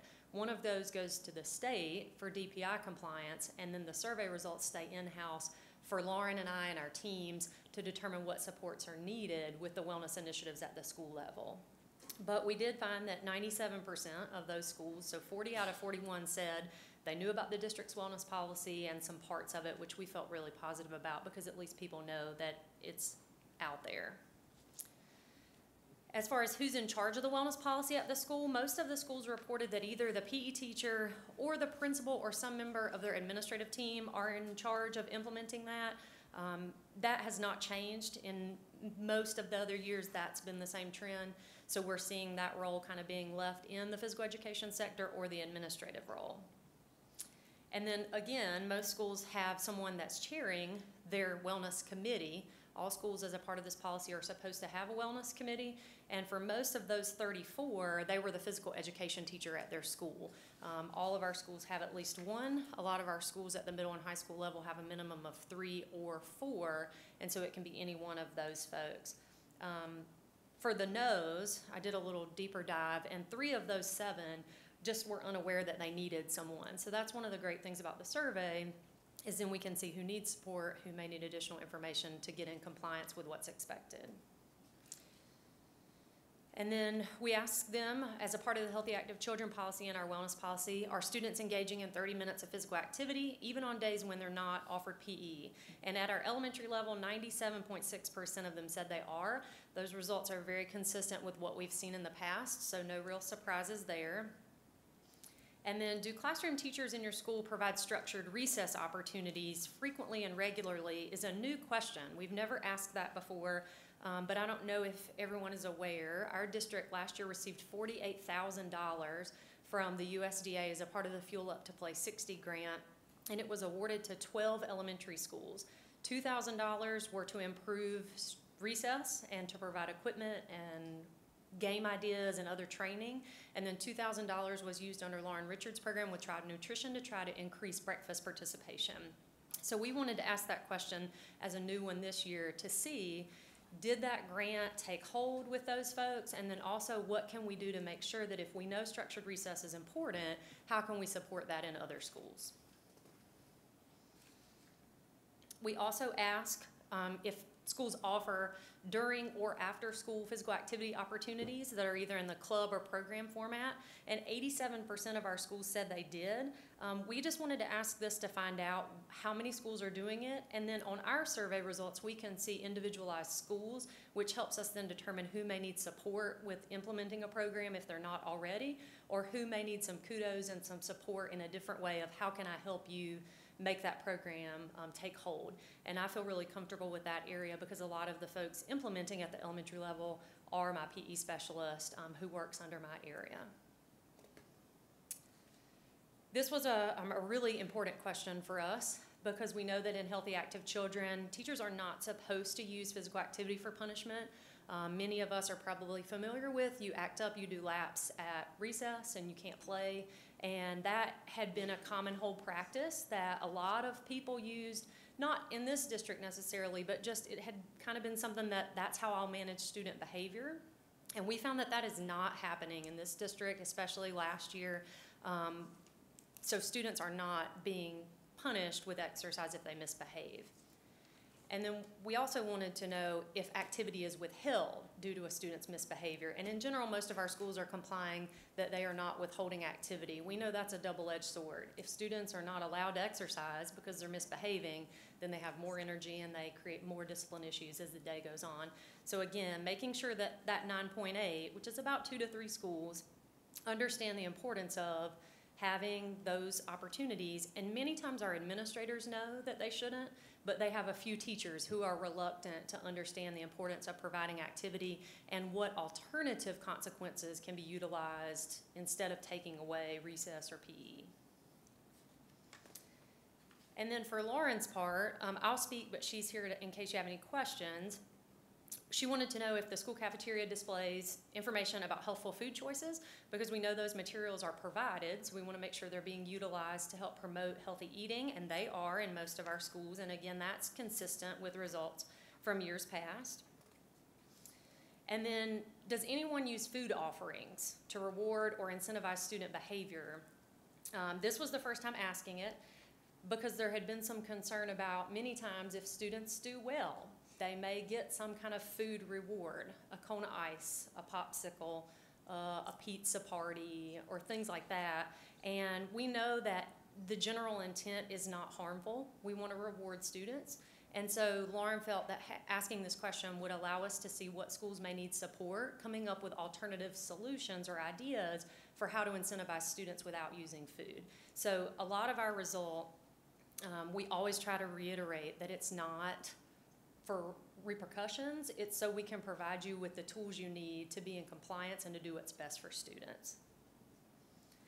And then also a concern we wanted to check in on is, does anyone withhold or limit food choices? So for example, you can't get milk today, chocolate milk today, because you've been acting up, was just an example that we thought of. We wanted to make sure folks weren't doing. And in general, most of our schools said no, they're allowing students to have their own selections, and if they bring their own money, they're allowing them to choose what foods they can purchase.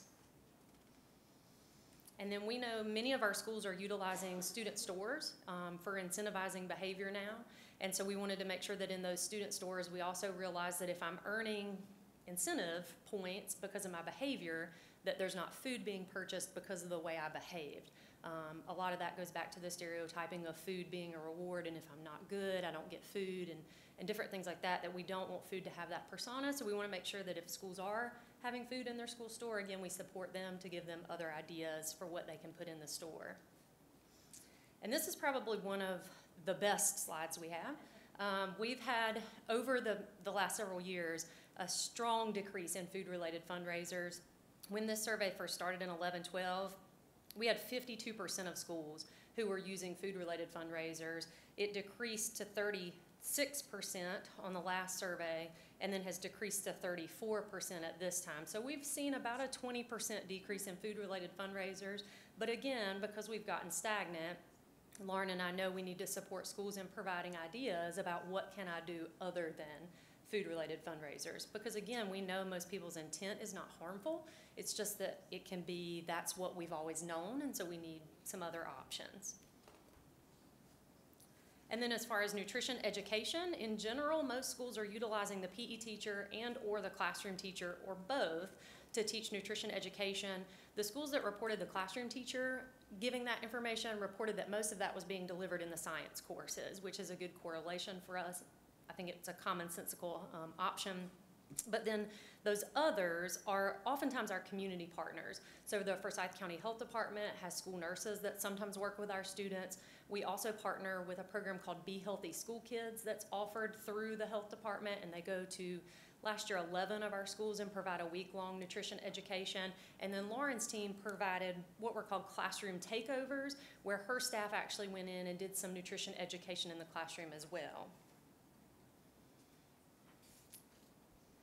And then this was a new question this year, because while we know it's important for students to see and hear and know about the information related to nutrition and activity, we wanted to see if nutritional choices were being encouraged on a positive aspect on a daily basis in the classroom. And this is an area I think where when we get to the success and opportunities, we'll talk about as an opportunity for us to grow, because we find that teachers aren't comfortable or aren't constantly reinforcing good nutritional choices in the classroom if it's outside of cafeteria, PE, nutrition education settings. And then another part of our wellness policy requires that we have a health fair at each school each year. And so what we find is that a lot of our schools are not in compliance with that part of the policy. I think from having conversations with some administrators, some of the concern is if we're already doing a lot of events, we don't want to do another event that may then detract attendance at others, or we've had sometimes in the past low attendance at health fairs that then vendors will back out and not come because they are afraid they'll come and not get good turnout. So my follow-up question, while that looks kind of bleak, was does your school already host an event where health topics could be incorporated? Because I think if we're going to see any ground movement with that, we're really going to have to tie it into what we're already doing. So one of the things that Donald Wyatt and I are working on at Sedge Garden Elementary is he has a science curriculum night in December, and he's also very fortunate that during that time in December he's going to have the Speedway to Healthy exhibit, which is a 4-H cooperative extension opportunity through NCA&T at his school. So how great that while his parents are at curriculum night for science, they can go through the exhibit with their child and see the different body parts and what each body part does related to nutrition and digestion. So there's some things there where we're really working to support incorporating some health work into the events that are already occurring. So again, I think our three main successes, we've continued to see a reduction in food-related fundraisers. Most of our schools are reporting compliance with the wellness policy and have somebody that's supposed to be leading the effort, which can be a huge groundwork and foundation for us to be able to continue that work with that person. And then really schools felt very open to being able to incorporate health information into things that they're already doing at their school. So some opportunities for us, we felt like we could maybe support providing those recess packets that were developed last year for the 12 schools across more of our elementary schools.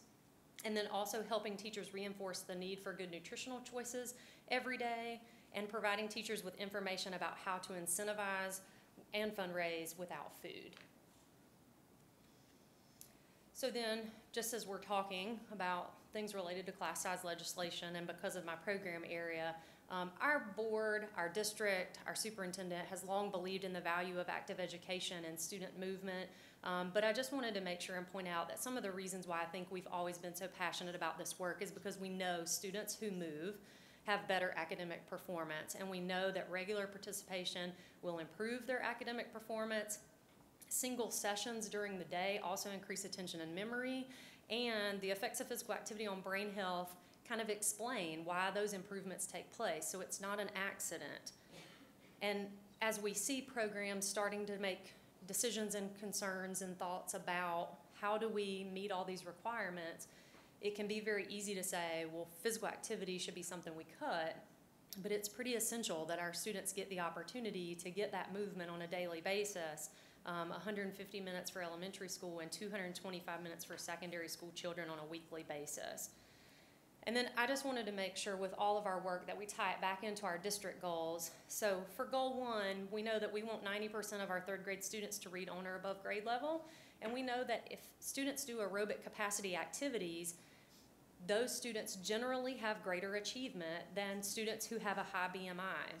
So again, if we get students active, in theory, we'll see their achievement level, not only at third grade, but across the board, continue to rise.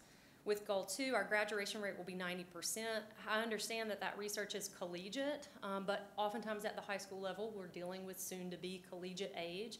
And a lot of research has determined that collegiate recreation is what actually determines, or is a part of determining, how successful a student will be at the collegiate level and how well they will persist toward graduation, GPA, and course completion. And then goal 3, to close the achievement gap, there was some research done where students who were performing below grade level were put in a control group or a non-control group with physical activity or not, and they found that those students who were in the activity program increased performance on standardized tests more than ones who had just continued usual practice. So I just wanted to make sure that we focus on the importance of physical activity and it being a core educational concern as we move forward and have difficult decisions to make about how we provide opportunities for students that still keep us in compliance. Questions? Questions, board members? How we started, you said the wellness survey in what year again? 11, 12. Okay. Questions? And I'd just like to say, great tie-in back to our goals. Thank you. Good. Thank you. All right. Okay. Thank you. Yes, Ms. Clark, you have a question? There was a push, we were going to look at a couple of years ago, increasing the amount of minutes in the day for elementary over and above 30, I want to say. So, any update on that? We have the beast of ASW sort of affected our thoughts around that process from a teacher perspective, not from a district perspective, because the state said if you have 45 minutes or longer in an elective course, you're required to participate in ASW. And some of our teachers felt that that hindered them, not from the district's initiative, but just from, do I push to get more minutes and add this compliance ASW to my plate, or do we try to keep it under that so that we can continue normal practice? But with the elimination of ASW, with the support of the district, with the addition of summer school PE last summer during our summer programming, I think we're definitely showing that it's a priority. But I think what we have to be careful of is our wellness policy states that at least 80% of physical activity will be with a classroom teacher, no more than, and at least 20% will be with a physical education teacher. And because specials are over 30 minutes, there's some wiggle room there. And we find that some of our schools are battling the decision of having to offer a 6-day rotation or having to try to find funding to support PE on a 5-day rotation. So I think it's just something that we need to keep in mind, that while minutes per session has increased, it's something that could be something we need to revisit as a wellness policy.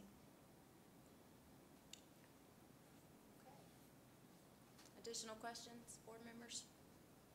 Thank you. Thank you.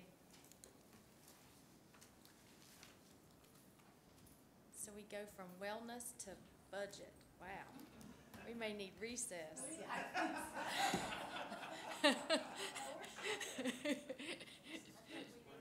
So Mr. Crutchfield's coming forward. We will look at our 17-18 final budget resolution. How about jumping jacks? Do that. This is the one you want. the final Me too. budget. Yes.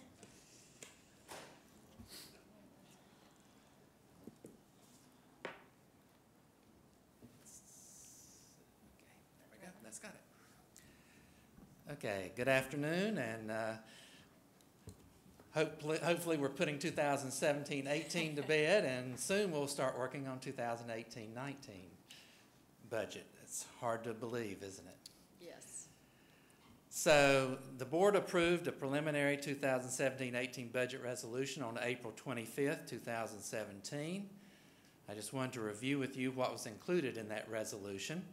It included the State Public School Fund at the 2016-17 funding levels.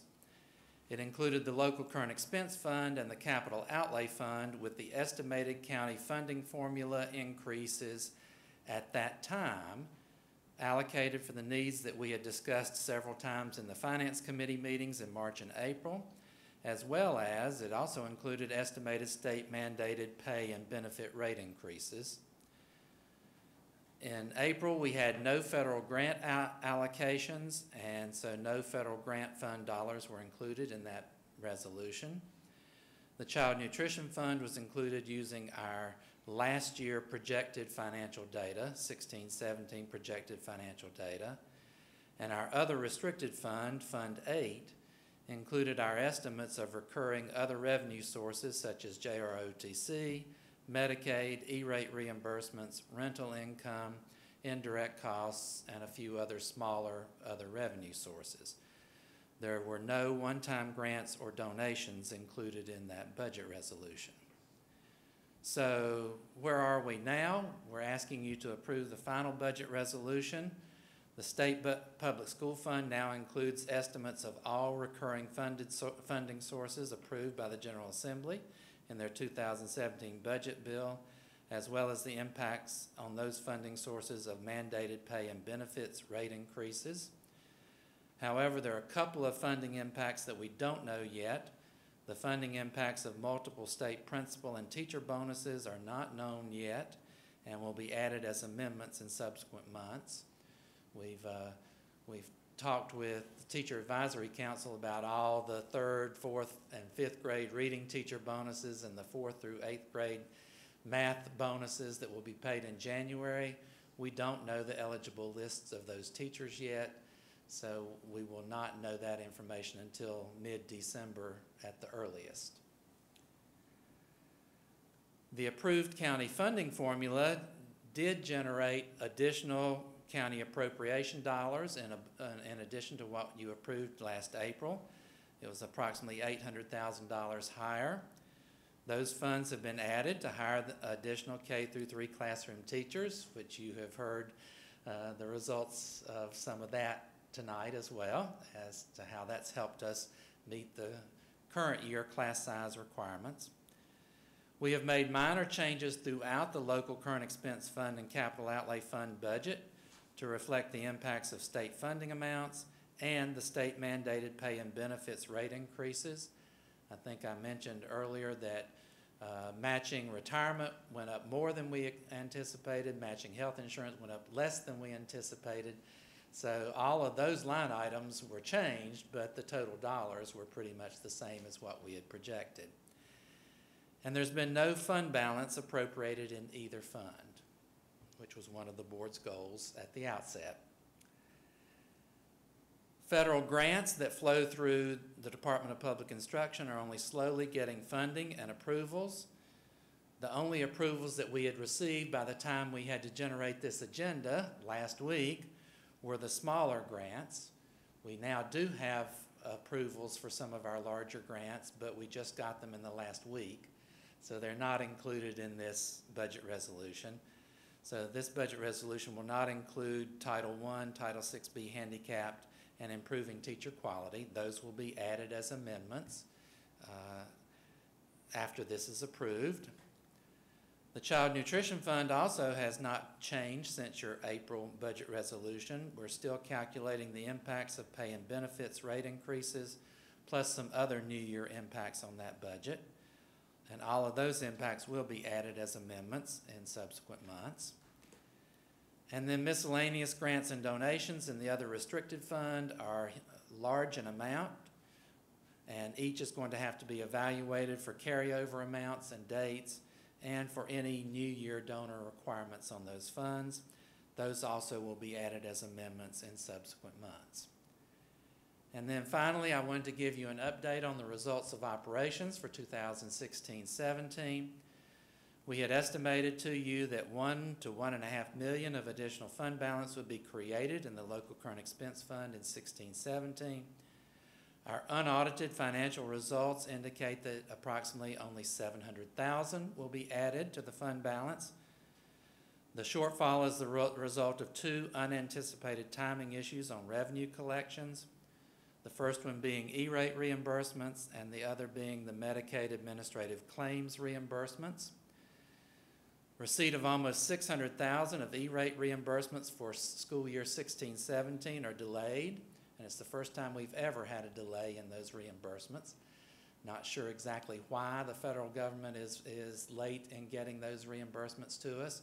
We still do not have those, but we do expect them in this fiscal year. The MAC reimbursements have always been iffy in terms of when you might expect them. I never expected to get more than 3 of the 4 reimbursements for last year, but we only got 2. The third that I had expected we have received in early October, so $216,000 of that $400,000 shortfall we do have in hand now. And but as of late July, we were still expecting to get all but 1/4 of the MAC reimbursements and all of the E-rate reimbursements. So if you think about it, $600,000 plus $200,000 plus the $700,000 would have been the $1.5 million that we were expecting earlier. The final audited results of all of our 16-17 should be available in December. We do hope to provide additional discussions with the Finance Committee at our November meeting, and it's still a high priority of ours to use some one-time funding to replace activity buses. And I will, I thought there was another slide, but I will go ahead and give you some highlights of what we might be discussing at that meeting. We can give you an update on the estimate of the $700,000 increase in fund balance in terms of what might be audited results. Carrie, we have that slide. I don't know why it's not showing up here, but okay. I'll also give you an update on the collection of those delayed revenues. I've told you that we do have 1/4 of the MAC monies in hand. I also would like to give you an update of potential state funding for financial and HR software replacement and conversion costs. I think that will be good news. And then I want to discuss some more of the activity bus replacement needs and the potential appropriation toward those needs. So I'll be glad to answer any questions that the board has. Questions, board members? Seems like we've really been talking about this budget for a long time. We really have. Okay. Thank you, Carrie. Thank y'all. Okay, next I'd like to recognize Principal Horton, principal at Petrie Elementary School, and she will talk to us about the CT3 education contracts.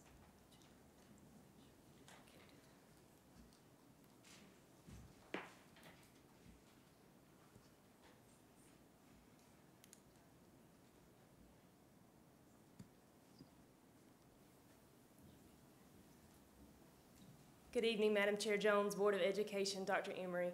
Thank you for the opportunity for me to share some opportunities for us to continue a partnership with CT3 that specializes in turnaround strategies. And they have multiple steps. The first step is a focus on the no-nonsense nurturer approach to classroom behavior management. And we've actually already started this step. We had a full-day workshop with all staff before school started back to learn about this approach to classroom management. It was on August the 18th. So to give you a little overview, it's very simple, 4 steps, and it starts with the teacher being able to give clear, precise directions to scholars. And those directions come in the form of MVP, which is motion, voice, and participation. So at school, we have designated voice levels, voice level 1, 2, 3, students know what that means.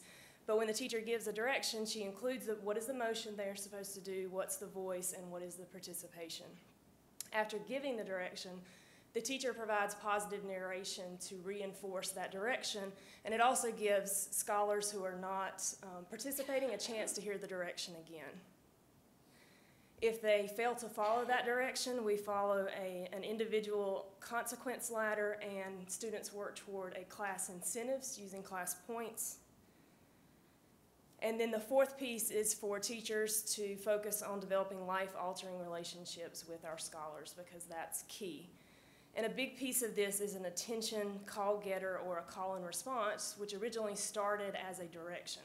So the teacher directs students in what the motion, the voice, and the participation is, but once they get good at it, they don't have to give the direction anymore.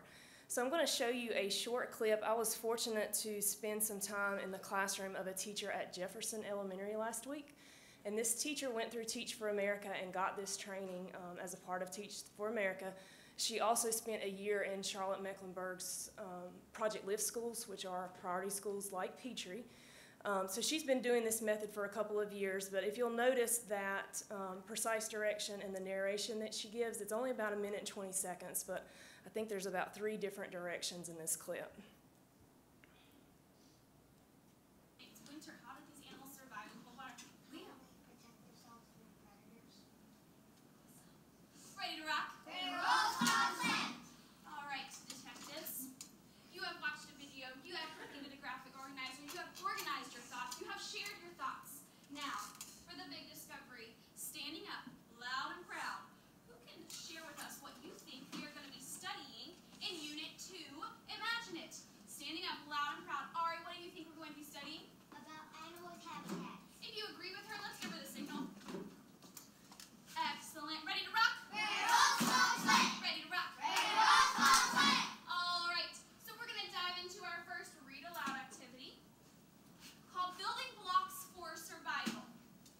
While I read, track me, and I want you to think about these questions, which we are going to discuss. I'm going to go ahead and share the questions with you. I've got Ari's eyes on me, I've got Trey's eyes on me, I've got Yuto's eyes. My friend Oliver is showing his leadership. The direction is scholar slant, hands laced, eyes tracking speaker. The first question says, how does building blocks for survival relate to our theme, animals and their habitats? This one is not in your Imagine It books, so this is going to be a listening story. So her call and response was scholar slant, which is laced fingers, elbows on the desk, and she calls ready to rock, they clap, ready to roll, scholar slant, and they pop up in that stance. And then they're at voice level 0, so the teacher is able to give those clear, precise directions. However, it's not as easy as it sounds. So going through a one-day professional development is not quite enough to be able to do that. And she shared with me that the real-time coaching, which is what we're asking for in this partnership, allowed her to really be able to do that. And it is a coach in your ear that tells you, reminds you, narrate scholars, move this direction, and having that real-time feedback is how she was able to get so good at that. But since the workshop, we have gone ahead and normed some expectations across the school. So this consequence ladder, last year, teachers had their own interventions, and it was different from class to class when there were consequences given. But now they follow a ladder that's the same. Verbal warning is the first time. There's a cool down. There are protocols for what the cool down reflection area scholars are supposed to do.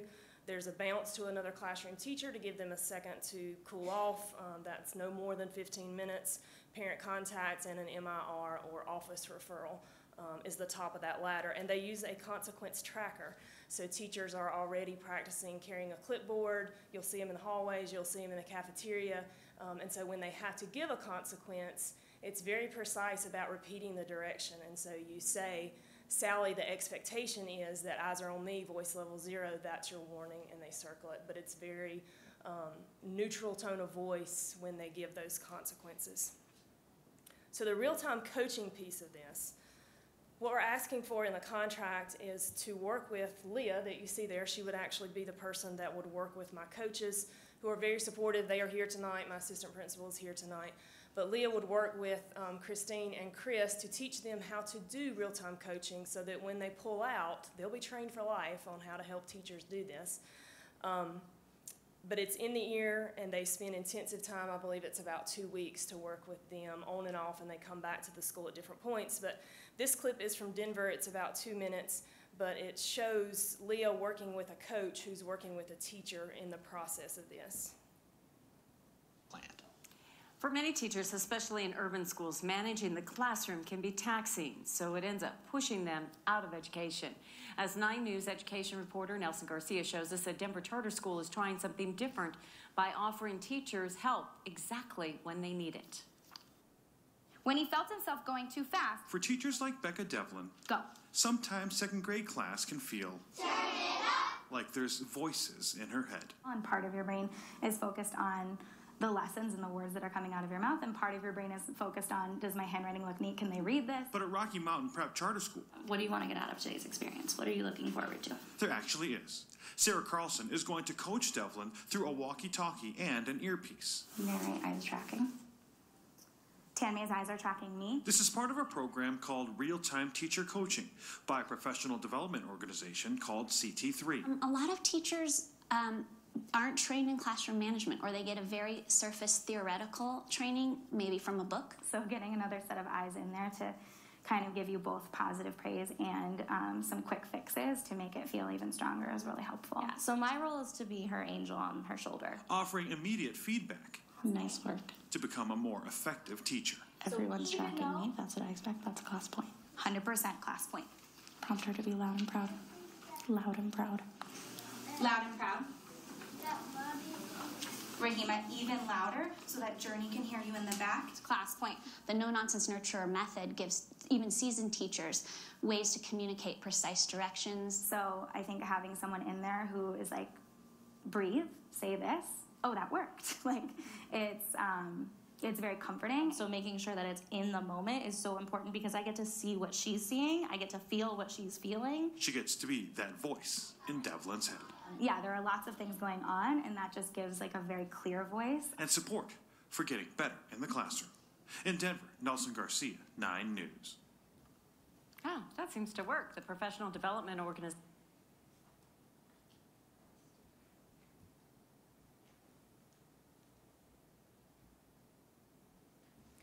And so the last piece of this is a school culture plan. So there's support for teachers with real-time coaching, but there's also support for school leadership team coaching around a culture plan for the school. And that helps us deal with underperforming student achievements, inconsistent teaching practices and quality, communication.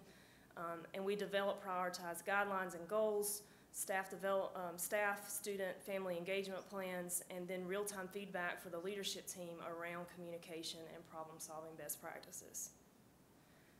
Why is this a good fit for Petrie? Several reasons. One, we have many scholars who come to us without the social, emotional, and self-discipline skills to be successful at school. We have a large number of teachers who are new and they're not prepared to deal with the classroom behavior challenges of a high-need school. Petrie can serve as a pilot for this turnaround approach that may be used at other schools if successful. And I feel like Petrie has worked hard to gain the traction needed for school turnaround. We have exceeded growth 2 out of the past 3 years, and most recently this past year. The PISA International Assessment that's given all across the nation had this quote as one of their recommendations: not only a strong disciplinary climate consistently and strongly associated with better performance in math across most countries, but improving the disciplinary climate seems to be a universally effective strategy to improve achievement. Looked at another way, an orderly environment negates the impact of income on achievement level. Just a few of their statistics, there are many more, but different schools across the nation have seen an increase in attendance rates, a decrease in suspension, increase in graduation rates, increase in achievement, an increase in time on task and student engagement. They use a rigorous rubric where they take a baseline of the classroom, what's the time on task, what's the engagement, and then they use that after the coaching to gauge that measurement. And then the coaches feel like they have increased their effectiveness with classroom performance of teachers. Questions? Questions, board members? So if we're understanding, you are asking for the coaching to come in, so you would have three certified coaches in your building once you've gone through this 2 plus process. myself, 2 yes. plus yourself, okay. Yes. And the, so this is quite an investment. of dollars. It is, and we are seeking project impact support Right. to partner with us. However, if that grant is not approved, we do have the funds in our Title I and priority dollars, which those funds are, designated to be able to support schools who face the challenges that we do. And we feel like this was a strategy that's very important to the success of our school. But Victoria and I have been working on the application for that grant. And moving forward, so I know up front it's gonna take probably a good portion, I don't know the percentage of the Title I dollars if you did not have outside funding. What does that look like for just support of the program to sustain it every year? Well, all the pieces you saw is that is a one-time. Okay. There is no sustainability There's after nothing. that. Because once we're trained in how to give that feedback, and those two coaches are, they can take on about 6 teachers at a time in a rotation. And once they get good at that management, they drop those 6 teachers, grab another 6 teachers, and then I support the teachers along with that. They do offer instructional coaching with the same method that's in the ear, but that is additional training that might be something we would be interested in, but they don't even offer it until you do the behavior, because that needs to be under control before you even think about the rest of it. So all the things that were presented in the culture plan and being able to put that in place is a one-time, it's not a reoccurring cost.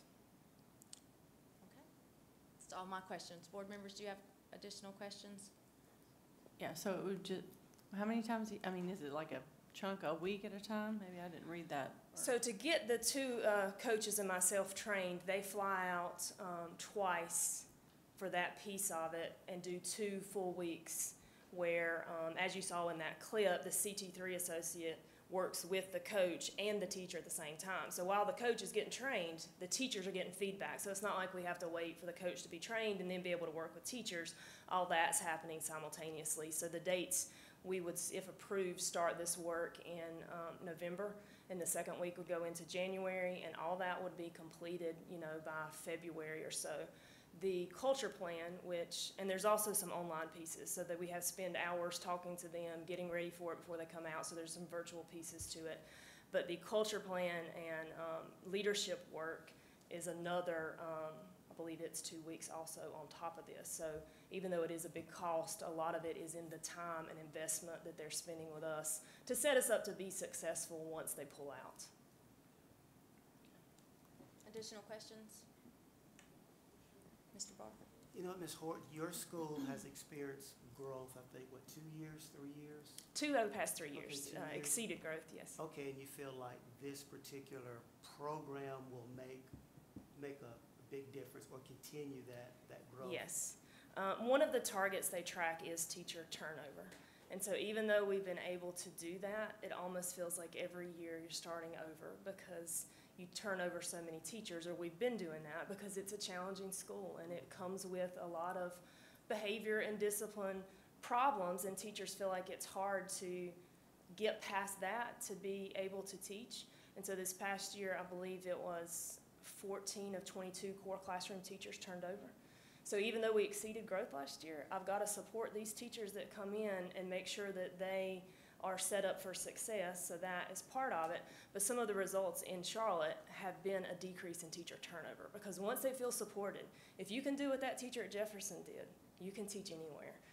And that's what she said, and that it was very successful in Charlotte Meck. So we've got to be able to hold on to that traction, and one of the biggest issues we face is managing student behavior on a daily basis, because they come to us without the skill set to be able to do that. So it has to be taught. And through this method, they learn how to do that. And some of the other principals mentioned, the downtime, when kids have downtime, that's when some of these things occur. And you saw in her classroom, even the participation of clapping or the claps for students, and then the motion. And so they are, as she's teaching, they're also involved with her. It's not just sitting back waiting on a teacher, if that makes sense. Question, I think. And let me make sure I understand the logistics. So a coach would be outside the classroom with a monitor telling the teacher in the earpiece, hey, try this, try this. They're actually in the room with the teacher, Okay. in the back of the classroom with a walkie-talkie. The teacher wears an earpiece. And so they have a little clipboard, and sometimes they hold it up so that kids don't see. But once kids get used to it, it becomes a part of the environment. But they sit in the back in the corner, and they talk in that walkie-talkie, and they'll say, remember, narrate 3, ask them to be loud and proud. If they're, consequence for so-and-so, they're not following the direction. So it's walking them through that process. And you can also do it for some teachers to get them started. If they're uncomfortable with that method, you can videotape their classroom, bring them in and show them the videotape and do the same process without it being real time, but it's very, very effective once they do it real time. Okay, because I tell you, when I first saw this, I guess I had the same thought that maybe our chair and Mrs. Clark had. $93,000, $150, I believe that's a big price, but if you feel like it's going to support your teachers, then I'm willing to vote yes. I certainly do. And I'm certainly willing to take that risk, and I would ask that if it's not, that you hold me accountable, that might not have been the best decision, but every data point points to we have to be able to do this with behavior management if we're going to get to the academics. So I'm willing to stick my neck out there for it. Additional questions? Just a comment. I think it's a great concept, and I'm actually interested in seeing how this plays out. Are you able to come back once you get it? I would love to. If it's approved, to kind of give us the background of maybe a teacher coming to let us know? I would love to, and I almost brought the teacher tonight. We did a demo, and she was willing to do it for some instructional superintendents and Dr. Emery, and it was intense, and to put her on the spot like that, but what she learned and has shared from that experience, and the teacher you saw at Jefferson, she said, I was nervous, it was weird, it was awkward, but once you get past that, she said, there's no way I could be the teacher I am today if I had not gone through that. But I would love to give you an update. Absolutely. If approved. Mr. Johnson? Sure, your students were in my junior golf program. I got to get over and see them. They were in my program this summer. Oh, great. Yeah, I saw a difference in the two kids. They've been there twice, 2 years. And I saw a big difference in the two kids this year, their attitude and the way they were disciplined. Right. So I've got to get over to see what's going on. Please, anytime, you're welcome. Okay, then. That's good. Thank you. Okay, next we will have our Building and Grounds Committee report. We had a great, interesting Building and Grounds Committee today. No, really. So we talked a little bit about Walkertown Elementary School, a new traffic pattern for them coming, approved several items that will be in committee that will be on that's on our agenda tonight. The largest amount of time we looked at the new middle school for Robin Hood Road. The architect was able to put on goggles and kind of take a walk through the school, and so we could actually experience what that looked like and felt like. It was very real, and it was a different experience, kind of like being inside of a video game a little bit. But it was great for us to be able to see that, and helped us, I think, tremendously when we're just looking at schematics on paper. So it was a great meeting. We also had our policy committee meeting this afternoon. We talked around our policy 7415, and that's the pre-qualification for contractors. It's a new policy. We moved forward with that, and I believe with a few tweaks, we will put that out for public comments soon. Also discussed our energy management, I can't speak. Yes, conservation policy 3513. We've had that on the agenda for a while. It looks like that has come to a close, and again, we can put that out. And then we talked about policy 8120, and that's our policy around naming of new schools or facilities, and we're kind of still working on that and looking at some slight changes, and also adding maybe a form that would make it easier for citizens who want to participate in that process. So great, 2 great committee meetings, so thank you all for that. My turn. And now, yes, Ms. Clark with the curriculum committee report. So we met last week, third Tuesday of the month, and we had 3 things on our agenda. And we heard from first Kevin Sherrill, and Kevin wanted to update us on the implementation of some of our technology that has gone into schools and will be phased in over the next many months. But he wanted us to see how teachers are using the new technology that came about as a result of the bond.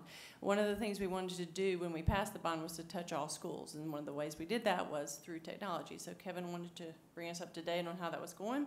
We heard from a teacher, Laurie Schaefer, at Mount Tabor, and she demoed how she was using the technology with her kids, how the kids were using it, how she was using it. It was a very interactive Promethean board, and that's just one of the ways that technology will be touching our district. It was very exciting. Kids are very engaged. Majority of the time when they have the opportunity to use exciting technology, and so we're thankful to that. It was, again, a positive, encouraging, and exciting thing to see. Then our third thing was just course proposals. This is the time of the year when we look at new course proposals that will be on the docket for next year. So we talked through that, and we will revisit that at next month's meeting.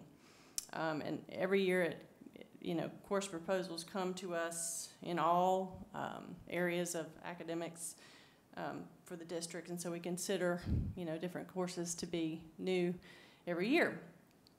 And then the third topic was one it was new to all of us, and so there was much discussion on a Senate Bill 561, which came to pass in 2015, actually. And so, it's going to involve, Kenneth, correct me if I'm wrong,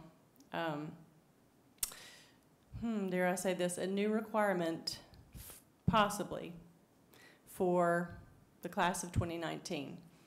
But I don't want to say too much about it because we don't know all the answers to all the questions that have come up as a result of a task force that came to be over the summer and meetings that are going on to figure out how to implement the new requirement and what it would require of districts across the state. So to be continued with many questions to be answered still, but just a little update on Senate Bill 561. That's that. Thank you, Ms. Clark. That concludes our discussion items for this evening. We will move into our action items first. For consideration this evening would be the 2017-18 final budget resolution. Do I have a motion to approve? Vice Chairman Barr, do I have a second? Mr. Johnson, any discussion? All in favor? Motion carries. Consider approval of the CT3 education contracts. Do I have a motion to approve? Ms. Taylor, second. Ms. Montsinger, any discussion? All in favor? Motion carries. Consider approval of the amendment to the Kernersville Police Department SRO contract. Do I have a motion to approve? Ms. Parker, do I have a second? Ms. Taylor, any discussion? All in favor? Motion carries. Consider approval of the Conoke Elementary Geotech contractor. Do I have a motion to approve? Ms. Taylor, and second, Mr. Johnson. Any discussion? All in favor? Motion carries. Consider approval of the schematic plan for middle school on Robin Hood Road. Do I have a motion to approve? Ms. Montsinger, and second, Mr. Johnson. Any discussion? All in favor? Motion carries. Consider approval of the public school building funds for Southwest Elementary roof. Do I have a motion to approve? Vice Chairman Barr, second. Ms. Clark, any discussion? All in favor? Motion carries. Consider approval of a petition requesting Louisville annexation. Do I have a motion to approve? All right, Ms. Montsinger and Ms. Parker with the second. Any discussion? All in favor? Motion carries. And consider approval of the Meadowlark traffic schematic plan. Do I have a motion to approve? Ms. Clark, and second, Ms. Taylor. All in favor? Or any discussion? No, we just want that fixed, right? Just skip the discussion. Board, that concludes our action items for this evening. We have 2 items on our consent agenda: approval of the meeting minutes for October the 10th, 2017, and approval of the general personnel report. Do I have a motion to approve the consent agenda? Vice Chairman Barr, second. Ms. Clark, all in favor? Wonderful. Okay.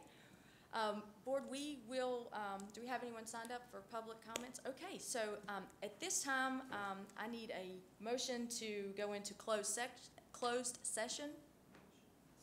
Okay, so I have a motion by Ms. Clark and a second by Ms. Motzinger. All in favor? Okay, motion carries.